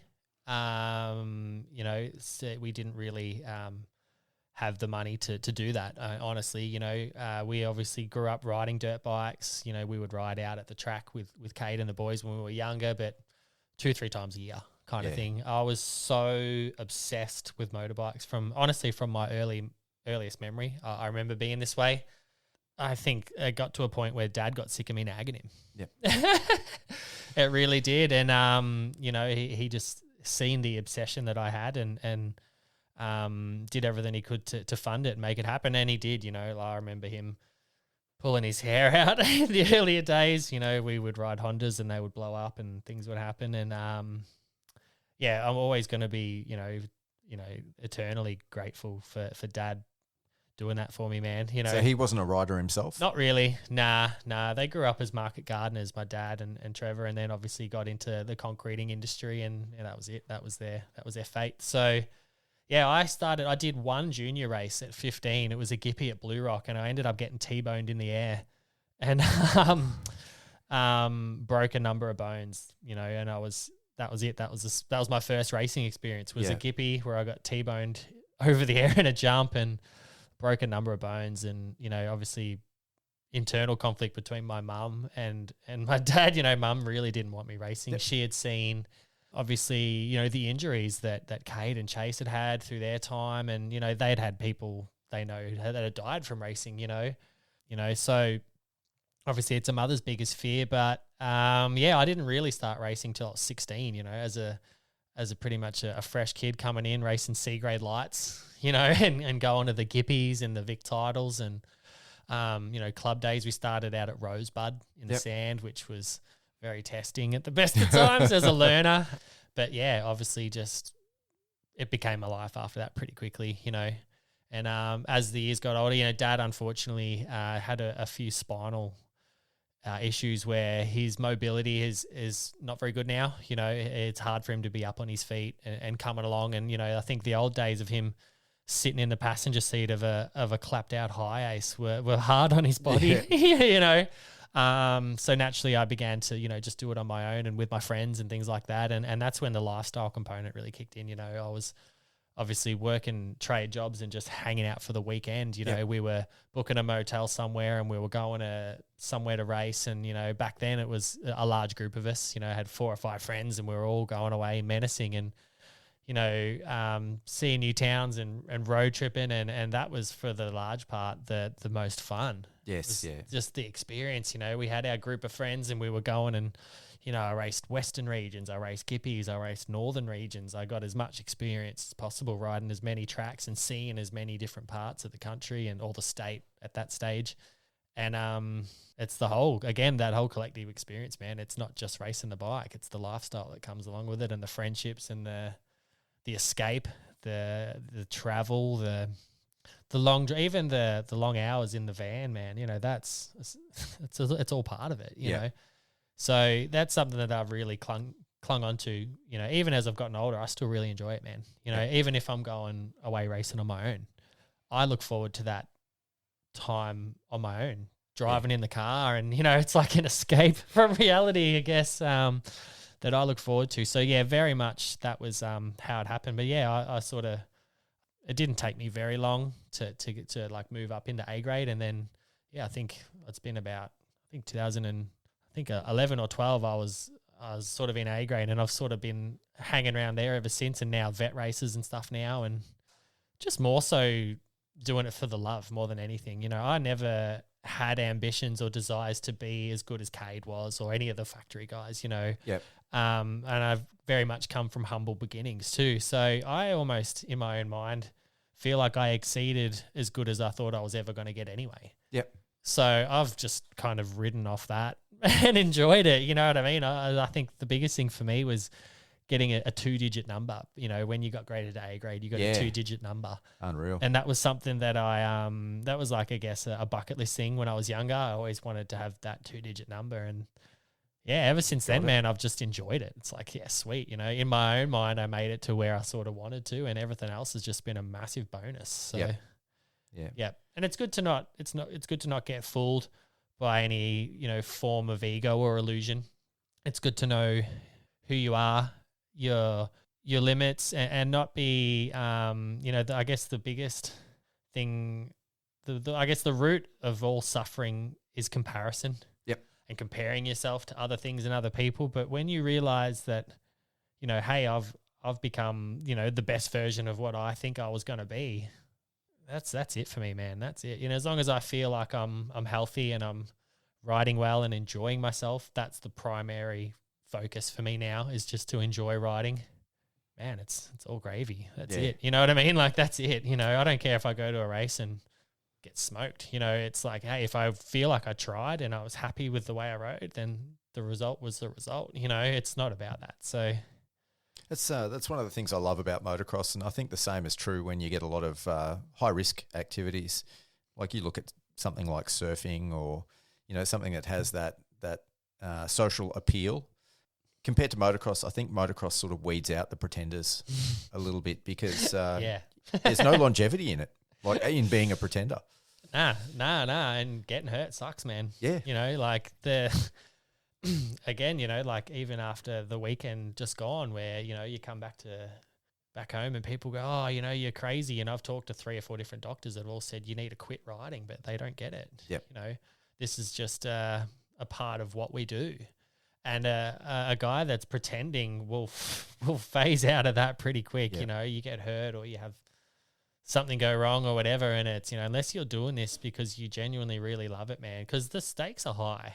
You know what I mean? To get hurt, and especially, man, you know, like I'm a single dude who lives on his own. You know, I've still got house repayments. I've still got, you know, you name it, bills. You know, everyday stuff. You know, if I'm not working and making an income, you know, the shit hits the fan pretty quick. So these are the risks we take, man. But it ultimately, you're right, it hones in on, I guess, the passion that we have. And that's, again, what I think's, you know, when we were talking about the pro guys and their approach to talking to people and that, it's because we all have that common, I think, you know, fundamental understanding that we're all doing the same thing. And the risks are relatively the same. The rewards are relatively the same. Yeah, exactly, man. You know, anyone can go and play basketball. You know, all you need is a pair of shoes and a ball, or footy or whatever, you know what I mean? And I think we really are a niche type of person, you know. We're all crazy, man. Yeah. and you I mean, with motocross, you can't hide. Like, you can, using surfing as a comparison again, you can have the hair and the board and the car, and you can tell people that you're a surfer, but on the motocross track, everyone's there. They can all see what you're doing.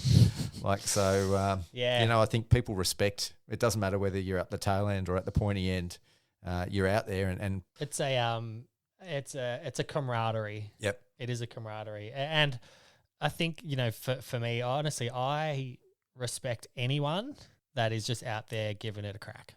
You know what I mean? We had a handful of people from within the Peter Stevens group that are not motocrossers. One of them was actually our director, Scott Ryan, and they actually went and did Hatter last year. You know what I mean? Yeah. And I looked at that and I just said, man, like, high fives. You know, you know, they all went and they prepared for it and they did it, and you know, it wasn't results focused or anything. You know, there was a group of 4 of the people from Peter Stevens, you know, like from head office essentially, that went and raced Hatter. And you know, like, balls to the wall, I respect that. You know, I don't think I want to go and race Hatter. Yeah. You know what I mean? So, like, I guess what I'm alluding to is, like, I got respect for anybody that is just out there giving it a go. Yeah.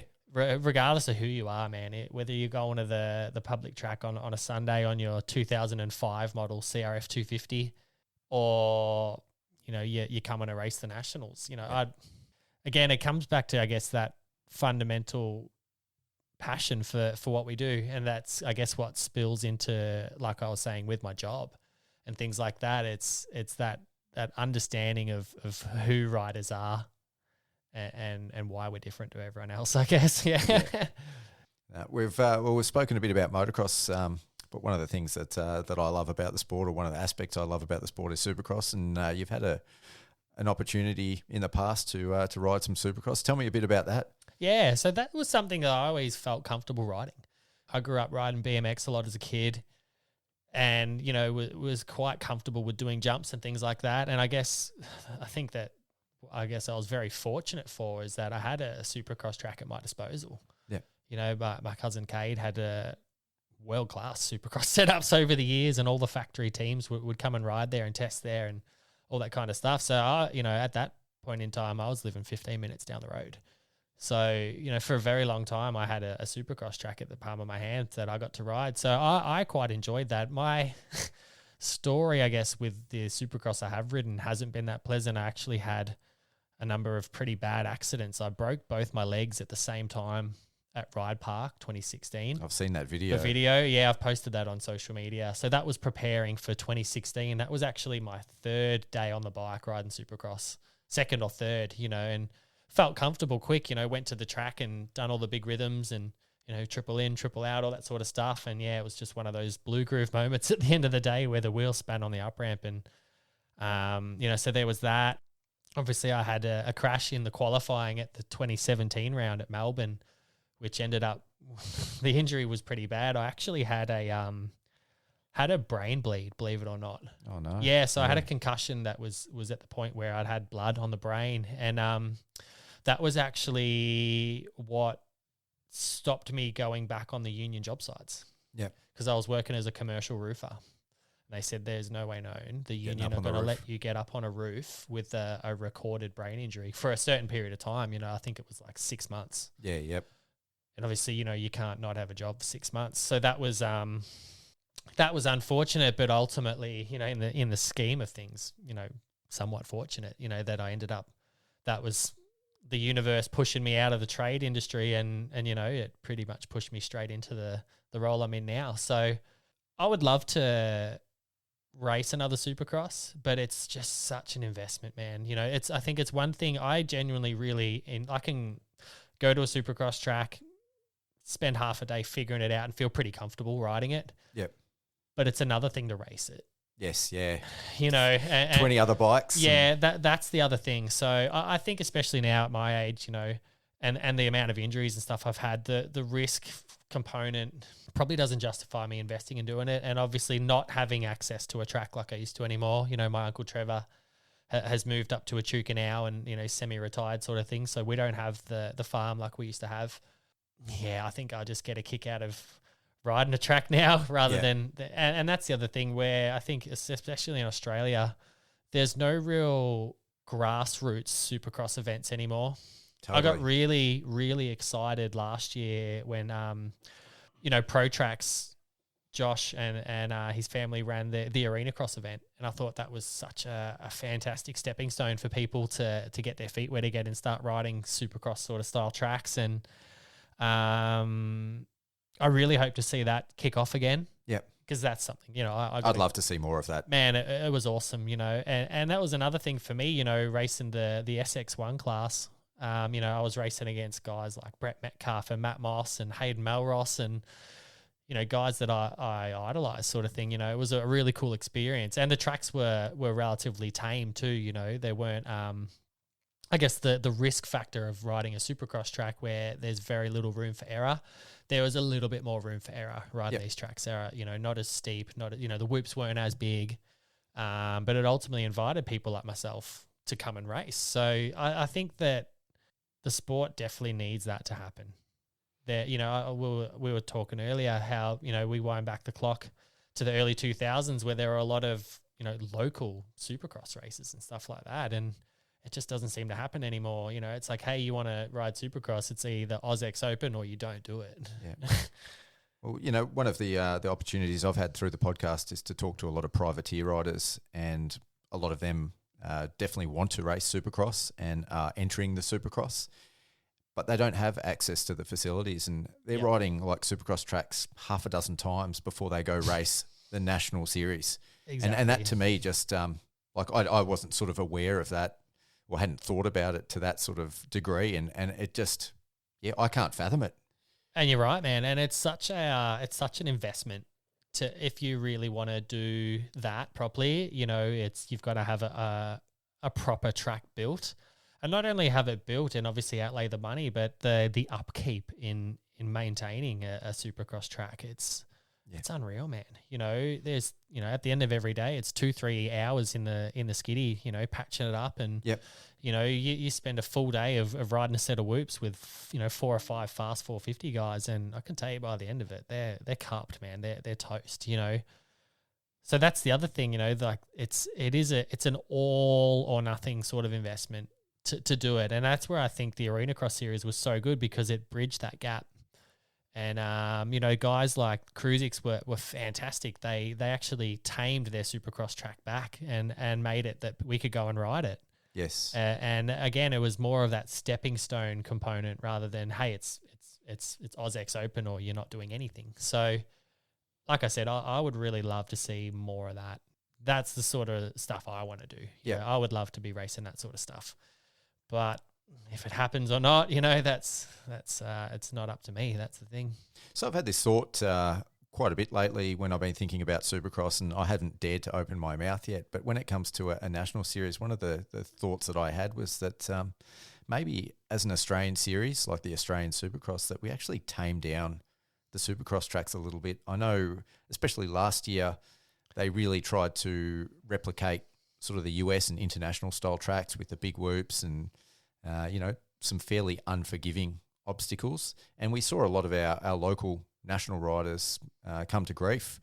And the injuries, as you know, all too well, are pretty massive. And I thought, you know, obviously the US is the pinnacle of the sport, but our riders just don't get that experience. They don't get the training. It isn't something that, you know, they've been riding at a grassroots level as they've come up through the ranks. Yep. So I thought to myself, like, why, you know, Supercross as a spectator can be just as exciting on a track that's tamed down a little bit and safer. Like, why don't we do that? Is it, like, I'd love to hear your thoughts on whether or not that'd be something that you think would work. Yes, I agree. There's another element of that I think for the sport to grow and ultimately for promoters to fill stadiums, it's to attract that world-class rider. Yeah. And that's, I guess, what's been a fundamental component of the likes of OzX Open and that, bringing the crowds, is the likes of having those world-class riders.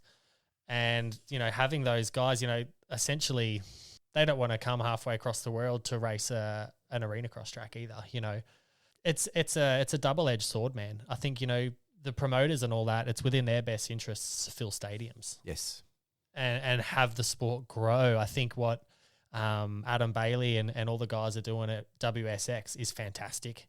Introducing the sport to parts of the world it's never been, opening people's eyes to it. But ultimately, they've got to fill the stadiums to probably even break even, man.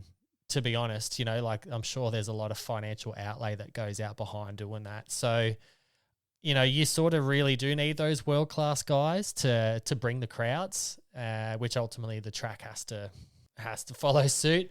In terms of a grassroots thing and getting other people to ride it, that's where we lack.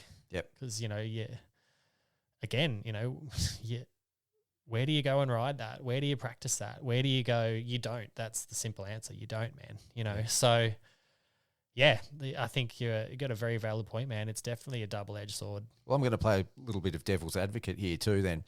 And it's, I guess, a different side of the same coin. One of the things I think with Australian motocross and supercross is that we do not, and this is largely part of the media's fault when it comes to the sport here, I don't think that we put our own riders up on a pedestal. Like, there is absolutely no reason why we shouldn't be able to draw those crowds from Australian riders. But, you know, I was watching the news the other day and they had competitive gravy wrestling on the news. Right. You know, that gets on the news. But Dean Ferris winning a championship doesn't get on the news. Jet Lawrence, you know, what he's done in the US barely rates a mention. Yep. Like, we could turn our Australian motocross riders with the right media into heroes. So we wouldn't need these international superstars to come over. And it's fantastic that they do. But the fact that we need them to fill stadiums, I think, shows a really big shortcoming in the media side of the Australian motocross and supercross scene. You've hit the nail on the head, man. And I think, you know, a lot of people now, especially in the last sort of 12 months, let's say, with the exception of Jet and Hunter doing what they're doing on the world stage and having little to no recognition from Australian media outlets, it's really shone the light on that. You know, I think those two especially have really amplified the fact that, you know, like I said, there's little to no mention of it. I think I seen maybe Channel 9 or something did a very brief segment on Jet and Hunter the other day. And obviously from social media platforms, everyone was blowing up saying about time, you know, why is it taking this long or whatever. So, yeah, and the guys in Australia, man, are world class too. 100%. Like, it's not a talent thing by any means, man. You throw guys like Ferris and Webster and, you know, Jed Beaton and all those guys into a GP or a Motocross of Nations and that, and they're still fast, you know. Yeah, it's hard, man. But I guess like I was saying before, you know, like Australia, you know, globally are pretty much like a single % of global motorcycle revenue sales in comparison to the global market. And obviously that will probably reflect with the media's investment into what they show and what they don't show. So I am an advocate for wanting to see more of it, man. Naturally, you know, I want to see our sport flourish and grow and be here for many years to come. But I think that's always been the case with Australian motocross, man. But do you think that's more of a population thing, like a percentage of population versus, like if you look at the percentage of sales versus a lifestyle and culture thing? Because Australians have a outdoor adventure sport culture, and I think motorcycling and dirt bikes is fairly well represented on a percentage scale when you look at the population. So I can't see like why that would be an argument not to have that investment in Australia back into the sport, because I think, you know, per capita, we are fairly well represented. Yeah, I think on a scale of like, you know, what are there, 27 million people in Australia? You know, you think of how many Australians that are remotely interested in motorcycling versus, you know, what's the population of the United States? You know, I think California alone is 33 million, you know. Yeah. So like, let's say, you know, hundreds of millions, right? I think the percentage of people down here would be higher per capita as such. So yeah, I guess it's a misrepresentation of some sorts. Yeah, you can make statistics say anything. You can, man. Numbers don't lie, dude. Yeah, that's one thing I've learned. Yeah, I've sort of touched on it, but for me, I think the media here, and that's one of the reasons I wanted to get into it. I think the media could do a lot better. Yep. And I think the sport could be covered a lot better.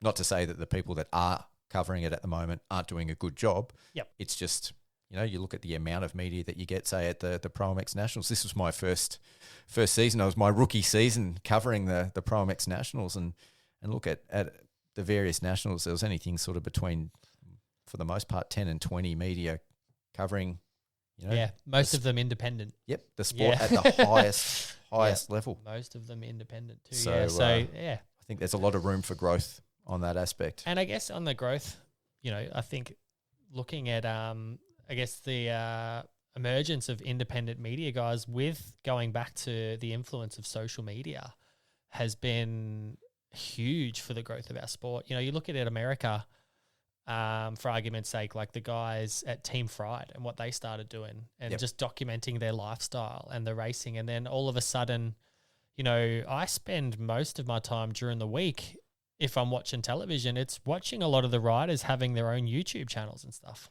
So there are different platforms that have, I guess, elevated growth. And obviously when, you know, you say you have a YouTube channel with X amount of views and X amount of subscribers, you know, that's when the sport can become monetized, you know, which again is really good. You know, like they got, you know, certain people that have YouTube channels, like let's go like America, for instance, you know, like I watched the Adam Cincerulo one the other day. And I thought, man, that's such an asset for his sponsors and things like that, you know, where he could potentially even draw more. Okay, that's the top of the scale, you know, they're elite, you know, 1% guys. But even guys, like I watch a lot of, like Joel Evans is a guy that I really get a kick out of watching his stuff, you know. Same thing, privateer guy, top 10 guy, you know, super fast dude on a bike. And I already know from watching his platform that, you know, he's with MX Store and you know, he wears unit gear and all that kind of stuff. So from monetizing and marketing perspective, these independent forms of media that social media has been able to introduce to the sport, I think is great. Yeah. You know, for industry alike, for people's profiles and getting out, and, you know, with the exception of not having mainstream media getting these people onto the screens, you know, I can guarantee people spend more time on their phone screens than the television screens these days anyway. Oh, totally. You know, so that's something that I actually I really enjoy. I watch a lot of the time I'm watching TV, it's purely just people's YouTube channels and stuff. So that's an exciting area of the sport that I really want to see flourish.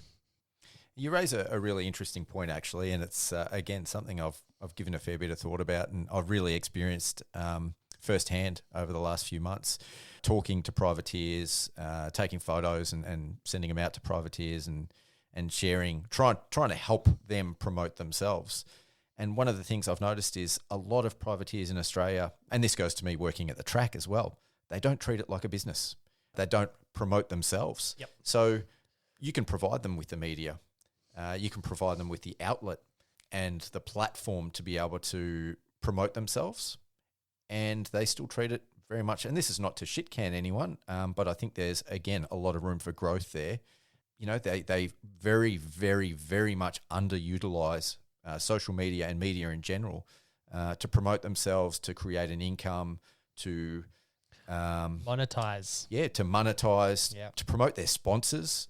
And again, it's something that I wasn't expecting, you know, especially with the younger crew. I thought they would be using every opportunity they could to get a foot in the door and really create that niche and monetize the thing that they love doing. And I don't know why. I don't know the answer as to why they're not doing it, but it's pretty broad. Like, Yeah. you know, it's.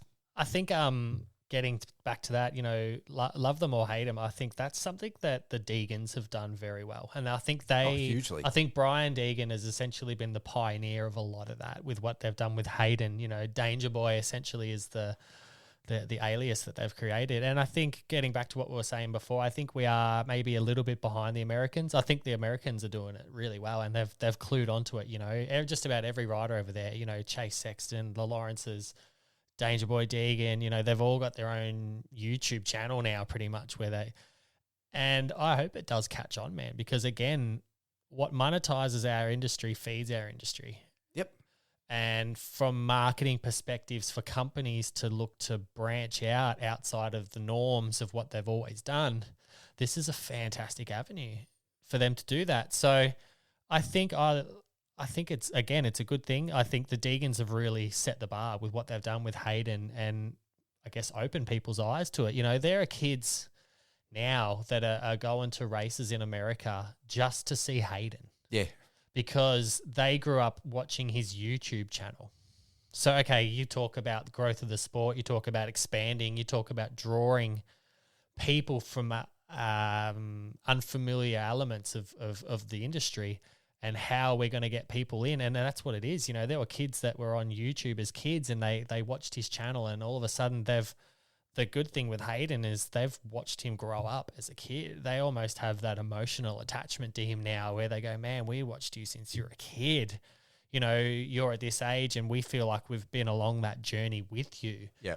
It's like they feel like they know him. They've got that sentimental, you know, significance to what he's done. Again, the Deegans are an anomaly in that sense because I think they're the only people that have really done that, and obviously to have the success they've had with Hayden. But again, hats off to Brian and that, you know, because no doubt he would have invested so much money into having the media guys with them constantly, you know, and filming and producing content, and you know, he's obviously reaping the rewards of it now. Yeah, but that's at the superstar level. Like, go back to Joel Evans. Yep. He's obviously, he's a top 10 sort of guy, you know, fringe of the top 10. Good rider, like really solid rider. Really good. But he's not winning the championship. Nope. And yet he's one of the few riders other than the top 2 or 3 that is actually making a living, I would say. I don't know his financial situation, but he's making a living out of motocross. Yep. And for me, like I like to look at, you know, what other people are doing well, where there's opportunities for growth. And I can't see why other riders don't see that and, maybe do it a little bit differently. Yeah. But we've already spoken about how how little money there is in the sport for riders. A lot of them are actually paying to go to the races, even inside the top 10. Yep. So they're competing at a cost. They're professional athletes competing at a cost to themselves. And surely if you want any longevity in the sport and they want to make a, quote, career out of it, you'd be looking at opportunities to turn that around and turn it into a cash positive enterprise. Yep. And the opportunities are there. You just got to reach out and take it and take that first step. And like Joel Evans has done, he's done a fantastic job. 100%. I really enjoy watching his channel and the content he makes and just having that insider look at how they're doing it. And, it's super relatable to dudes like myself, like he's driving around in a van to the races, But again, I think the one thing that it always alludes back to in our industry and all, I guess, motorsports alike, it's that the main reason why manufacturers, companies do any of it is all for it to convert back to sales. Yep. That's what it's all about, they pay the riders in the States, huge amounts of money because they have that expectation of winning. The brand want the win because they seem to think that will convert into sales. So what I'm moving forward with here is with the guys like that are doing the content and the YouTube channels and things like that, it opens other pathways to monetize the industry. And like I said, Joel does a fantastic job with promoting MX Store and all his sponsors alike, and that's coverage that would have never have happened hadn't they have had that platform. He wouldn't have got to do that. The brief stints you see him on the TV racing, it's not like you're seeing up close what's on his jersey or the fine tune on the bike or him even promoting the brand in any way. It's just a logo on a bike really, but that's something I think is really good, man. And I think as the digital age progresses and as people become a little bit more tech savvy, it can only be a good thing, I believe. I hope so anyway. Yeah. Well, I'm old and I'm sort of starting to get my head around it. These young crew, they should be well at home. Yep. All right. So one of the talking points that I was really interested to touch on today, and we sort of spoke about it before we started recording, and it's one of the reasons that I sort of wanted to get into this podcasting thing with motocross. So we spoke about some of the positive aspects of motocross when it comes to mental health and that escape from reality. But I actually sort of, one of the questions I put on my cheat sheet is how has motocross impacted your mental health over the years? And look, for the most part, the answers I get are typically fairly positive. Yep. But you put on yours detrimentally. Yeah, man, for sure. I guess for me, let's say before I had my job at Peter Stevens and I was working unfulfilling, undesirable, trade jobs that I had very little interest in. I guess for a large part of it, the one thing that sort of kept me going was the excitement of going away on the weekend and riding my bike, and that positive thing to strive to be good at is another very healthy component. I think the escape too, man. It's so many things that unless you did it, you don't understand. People, They don't understand. They go, oh, why do you ride your bike? You get hurt. It costs you money. Only a rider gets it, man. But for me, it was detrimental for a lot of reasons other than that. And I guess it was a healthy obsession that I guess to some degree kept me on the straight and narrow too. I guess working in the trade industry, you see a lot of people that are, let's just say, rough around the edges, man. And, I was always looking forward to, getting a good night's sleep Saturday night to go riding Sunday, where other people were out doing God knows what. And, that was just the one thing that kept me true to myself, I believe. And I really mean that. It did. It kept me true to myself because that's what I wanted to do more than anything. Yep. Don't get me wrong. I still managed to party here and there. I'm definitely haven't been an angel by any means, but it's just one thing that's really helped me stay true to myself, man. And I'm eternally grateful for that. We could probably, I'll cut this bit out. detrimental means negatively. Oh, okay. Well, that's just poor grammar on my end.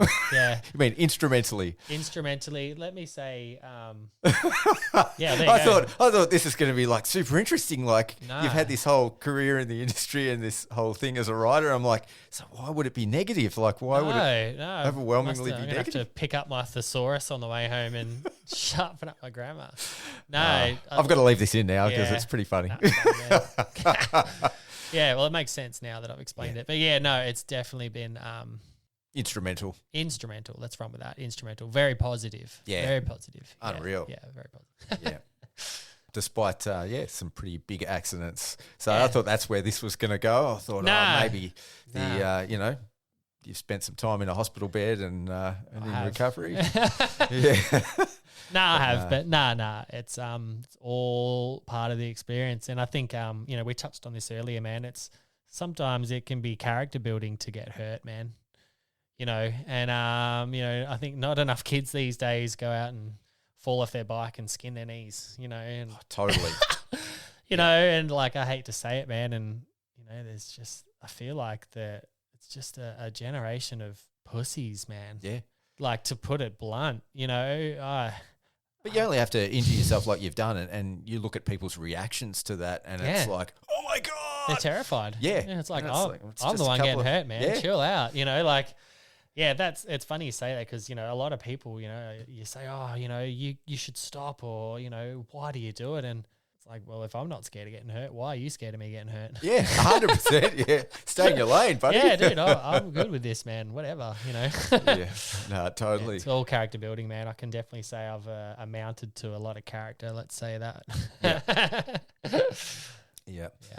Well, you've got a lot of experience in the industry. So to wrap up, we'll go to a couple of talking points that I'd just love to pick your brain about that aren't, directly related to yourself, but I'm sure you've got an opinion on. And the first of those is just the health of Aussie motocross and the scene in general. Yeah, it's one of those things. I sort of thought, again, what we learnt with COVID, with everything being shut down and, people having all that taken away. And, I really wanted to see this full speed resurgence coming out of it, that, hey, let's hit the ground running, and Another golden era. yeah, you know what I mean? It's hard to say, man. I know from a sales perspective through those COVID years, bike sales went through the roof. And there were a lot of people that wouldn't traditionally buy motorcycles that were buying motorcycles. Yep. So again, from a growth perspective, there were people that were coming into the industry that weren't there before. They thought, man, my freedoms have been taken away. I want to live my life a little. I'm going to go buy a motorcycle. Great.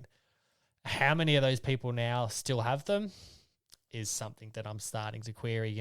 How much of the market is flooded from people that have sold those bikes now that their freedoms have come back and they can travel or they can do other things that they would have done prior to being locked down. So it's interesting, man. I think I think I can answer that a yeah, little bit in please, terms yeah. of, I work at a ride park, and Yep. I definitely see the numbers continue to grow. yeah, yep. I haven't seen a drop off in the number of people going pre-COVID and post-COVID. So Yeah, and I think that's I think there are more people enjoying motorcycling rather than the racing scene flourishing, and I think from my job in sales is I've noticed that we're selling bikes to people that we wouldn't have normally sold to in the past. So in terms of your ride parks, so you go to ride park on any Sunday and there are hundreds of people there. yeah, And the intermediate track is always the busiest. yes, yep, Handful of guys on the main track, on the pro track, and then the intermediate track is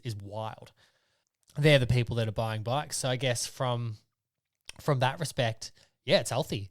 Yeah, it is healthy, man. And, I've had people that bought bikes in COVID that have come back and bought more bikes and their kids have taken off to it. And then all of a sudden, the parents go, well, oh, my kids are actually riding pretty good now. And, I wouldn't mind getting a bike now. And all of a sudden we've got friends that have got property in whoop whoop and we're going here and we're doing that. And I've seen that firsthand.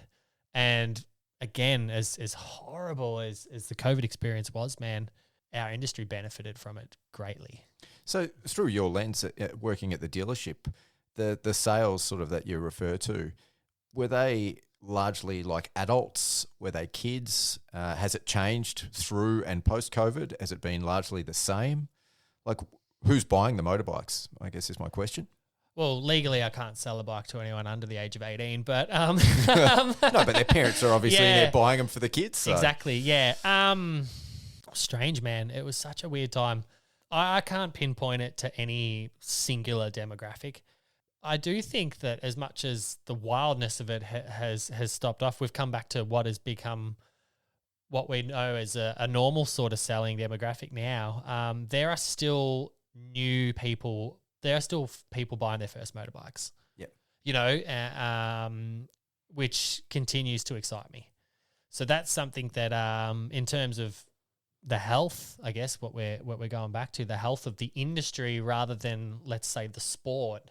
Yeah, it's definitely moving in the right direction for sure. And that's the good thing, I think, now with essentially what I think might have maybe even killed off racing in Victoria is because, you know, you bring in the exception of public ride parks. You know, you've got Ride Park, PBI, Park 4MX, Cruisix, all these fantastic ride parks, man, where you can, you know, you pay your $50. You don't need an MA license. You don't need anything, you know, and you can go and you can burn tanks of fuel. Yep. And ride tracks that are really well prepped. Where I think people now, you know, they're struggling to justify. They go, oh, cool, you know, like I can go, you know, to Ride Park on my own clock, get there at any time in the day. I can ride to my heart's content, or I can pay through the nose to go and race a Vic title. 10 minutes of practice, 3 15-minute races if you're racing A-grade. You know, B and C, it's 12 and 10. You've got an accumulative, you know, 45, 50 minutes of riding, and you've had to drive across the countryside. And, you know, sometimes the tracks aren't up to people's expectations. Sometimes the weather plays a role, man. Yeah. You know, the things that we can't control. You know, I've been to plenty of wet Vic titles before where it's, you know, you're up to your knees in mud and you're thinking, why am I here? Well, like, really, you know, unless I'm trying to race for a championship, which I'm certainly not, you know, why am I here? You know, and I think collectively the ride parks are maybe what have done that to Victorian racing for sure.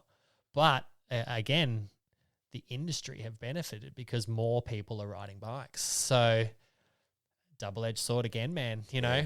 Yeah. I've got a bit of an opinion on that, and it's sort of along the same line. When you're looking at racing numbers, having just got back into racing the last couple of years myself, and one of the things that I've seen, like, I'm definitely not I can ride a dirt bike, but I'm not going to win races.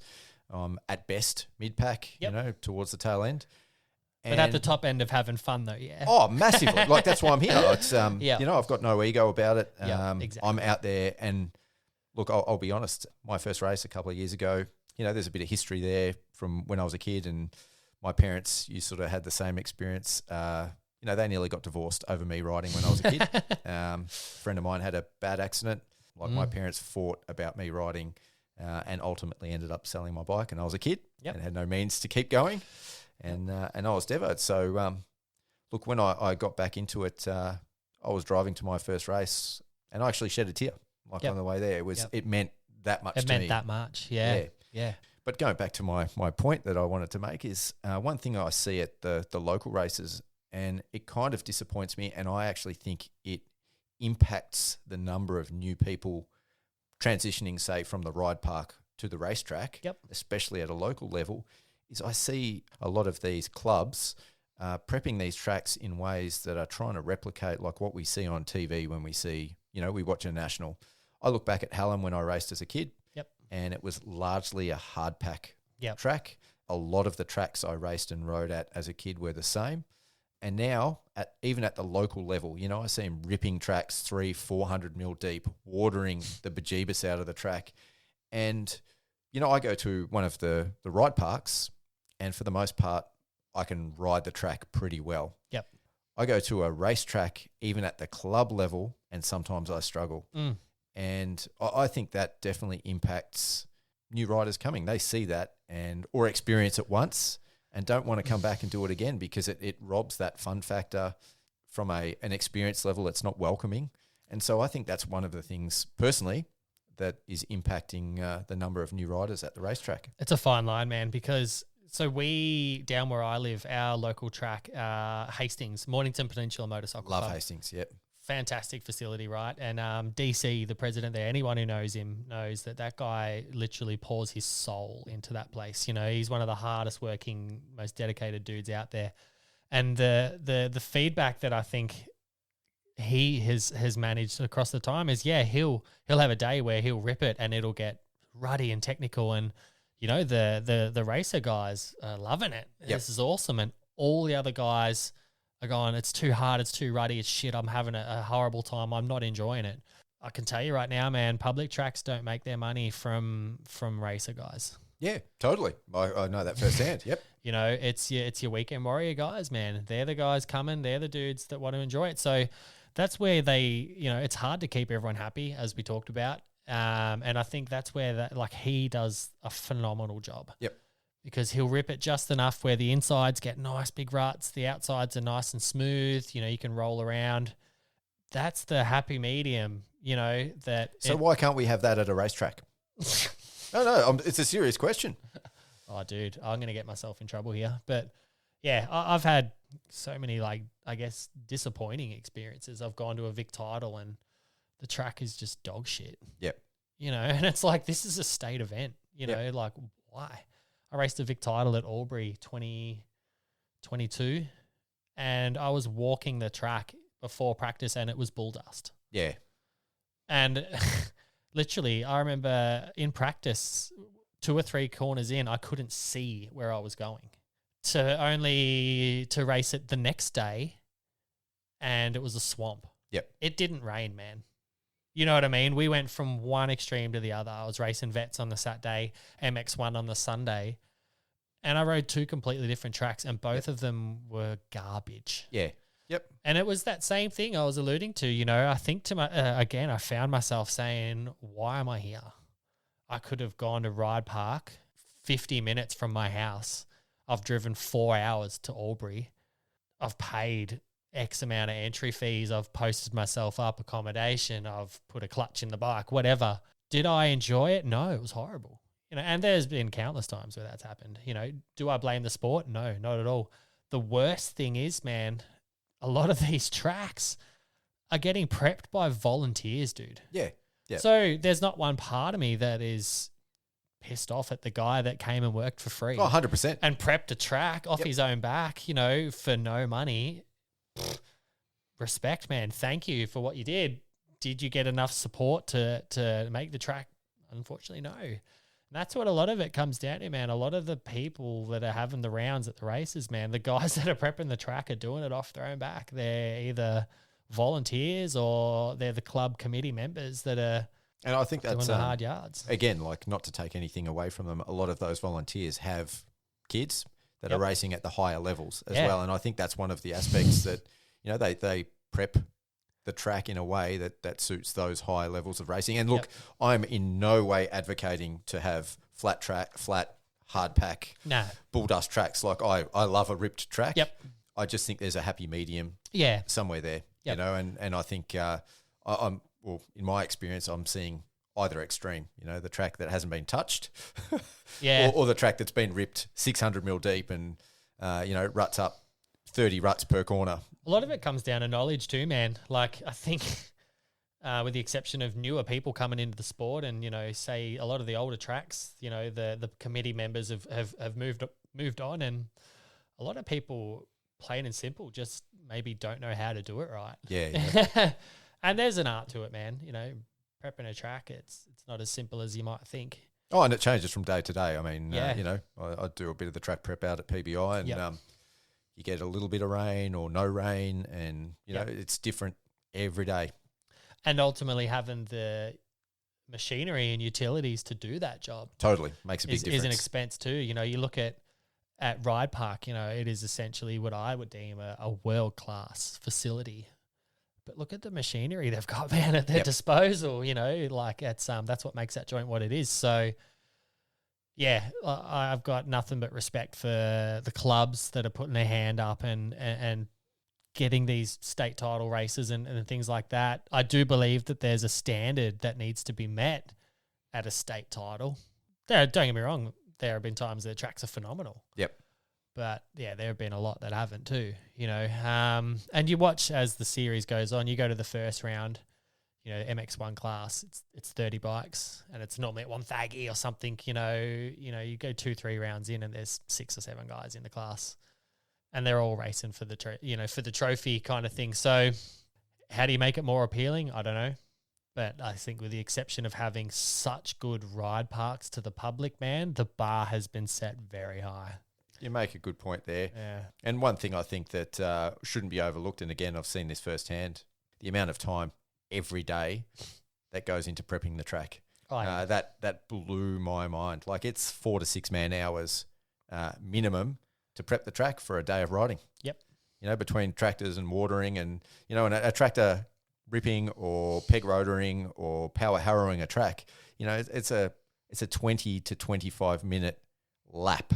Yeah. You know, and the track is 2 to 3 tractor widths wide. Yep. You know, and then you've got 2, 3, or ride park, you're talking about, you know, 5 tracks out there. And then you've got laps with the water truck and the water cart. And it's time, it's money, it's expense. And these clubs, when we're going back to racing, you know, I completely appreciate, you know, that's in no way a judgment on the people that are doing it. No.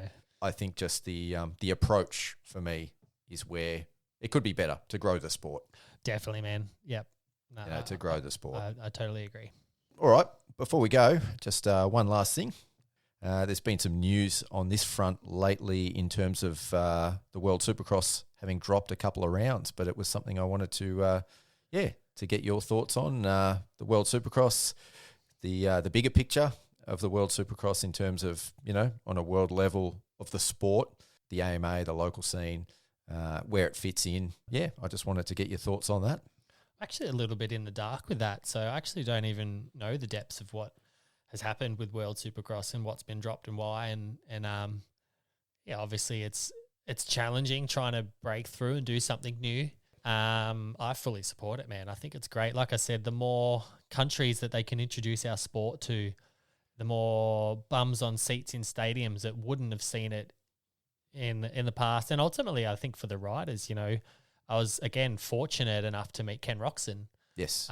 When he came down, Peter Stevens threw an event where we hosted him, and I managed to speak to him. Yep, you've got the signed Fox shirt. Yep. And I briefly got to talk to Ken behind the scenes, and he goes, this is awesome. He goes, I probably would have never have come to Australia had it have not been for World Supercross. Yep. And, you know, whether he meant it or not, but he was blown away with our country. He loved it. You know, man, the people are friendly, you know, it's good. And, you know, he's like, I think for people like him in that stage of their career where they want to maybe travel a little bit more, you know, take his wife and his kid around and see, you know, I spoke briefly to Dean Wilson as well. And he's like, man, this is awesome, you know, coming to Australia and doing this. And like in that front, it's really good. Like, do the AMA like it? I don't know. Understandably not. It's a threat. Yep. It's a threat, man. And it pulls riders from their series, you know. So, you know, maybe the whole SMX thing was a reaction to World Super. I know they said it was on the cards before WSX was announced, and it may have been, but I think WSX was definitely the catalyst. 100%. Yep. But it stimulated growth, didn't it? It's perfect. Right? So I guess in the bigger picture, man, nobody loses. But I want to see WSX succeed, man. And I remember at the Monza party I went to, I spoke to Adam briefly, and it was not long after the AMA had introduced the SMX thing. And I just said one thing to him. I said, man, you must be doing something right. Yep. You know what I mean? For the AMA to jump up and down and do this, you know, you must be doing something right. Yep. So for the growth of the sport, man, power to them. I really want to see it. You know, it could be one of those things where it takes 2 or 3 years to really build momentum, attract the riders, get the funding behind it. And I hope to see it happen, man. I really do. Well, I think that's, from what I understand, and the news has only been sort of initial that's come out, I believe that they've lost a couple of rounds. And so, yeah, there's going to be a smaller series this year than they originally anticipated. I know a lot of the sort of social media and the comments were either like, ha, I told you so, which I was really sad to see. Yep. Or they were like, the series is done. Wow. Which I don't agree with. No. I think if it's a 4-round series this year, it's still fantastic. It's 2 more than we had last year. 100%.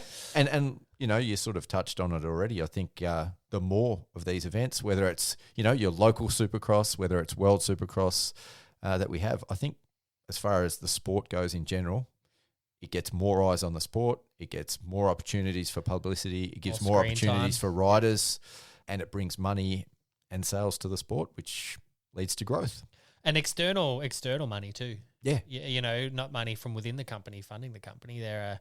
There's opportunities for other, I guess, companies or corporations as such, even to jump in and fund this in different ways. So when there's a will, there's a way, man. I think they got 100%. They got the right people steering it, and I hope to see it happen, man. Yeah. It was one of my first podcasts was about the WSX. It was called WSX Domination, and the question was, will WSX take over as the premier Supercross series in the world? And I played a little bit of, I played both sides of the fence to put arguments forward, just to keep it a bit interesting.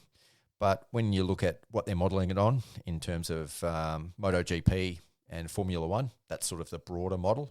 And then you've got the AMA, Motocross and Supercross, which I love as well. Like, I will watch both, and I think there'll be a lot of fans that 100%. stay fans of both.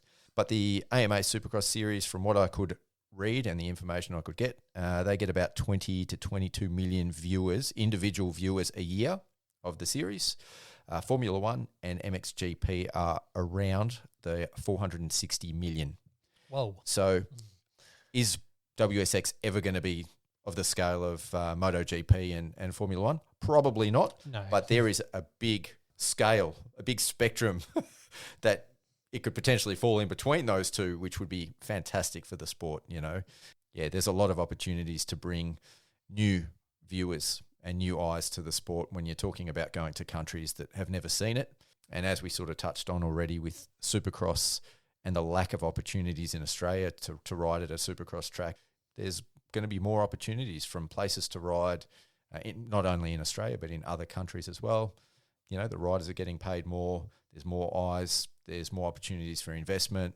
I think it's just big picture wise, it's awesome. It's definitely moving in the right direction. That's, I think, what we're alluding to there. And I think I've seen recently on social media that a few Aussie guys actually went over to China to do a Supercross that I'd never seen before. I seen like Duran, Stapleton, Matt Moss, Lawson Bopping. Oh, yep. That went over to I guess promote and race a Supercross in China, which I thought was really cool. I'd never seen that before, and I think, to my understanding, it's relatively new over there. Yep.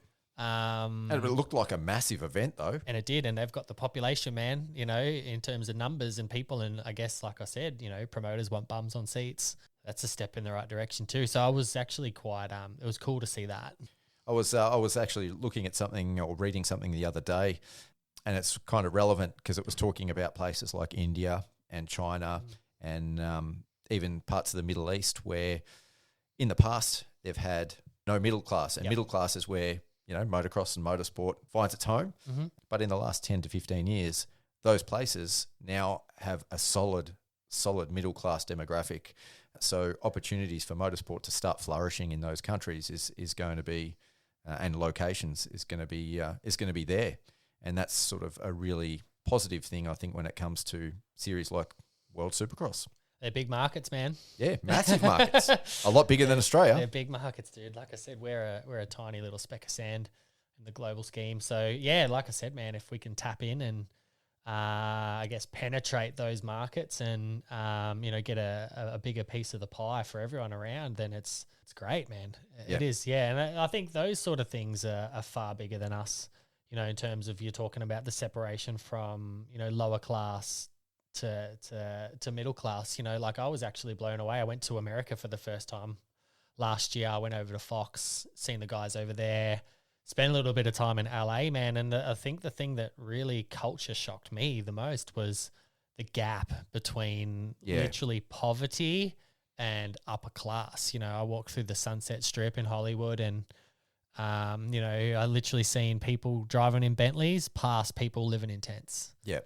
And that middle class demographic is where our sport lies. And, I think again, you could really go down the rabbit hole here, but that's like geopolitical. That's you know, that comes down to so many other things that are so far away from the sport that allow and enable that to happen. You know, I think economically it's a big thing. Yep. And how the economy works and obviously how countries, their financial health is, and leadership and politicians and all those things that are so much bigger than our sport, bigger than us, that ultimately determine that. So power to the middle people, man.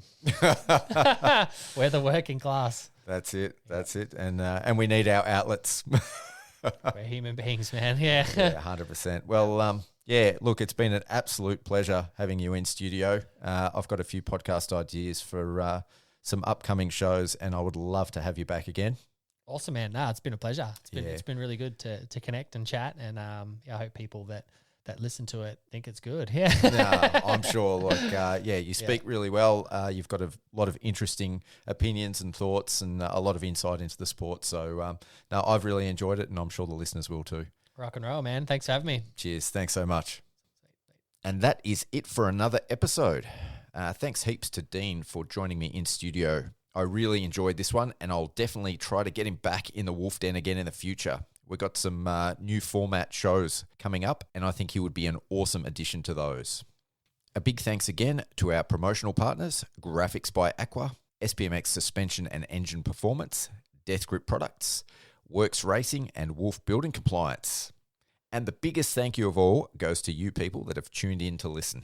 I was truly humbled when I went to Queensland for the ProMX, and quite a few people I chatted with told me they were listeners of the show. I am loving doing this motocross media thing, and it's pretty cool to get some positive feedback and to meet people that have joined us for the ride. Anyway, that's it for now. Until next time, see ya.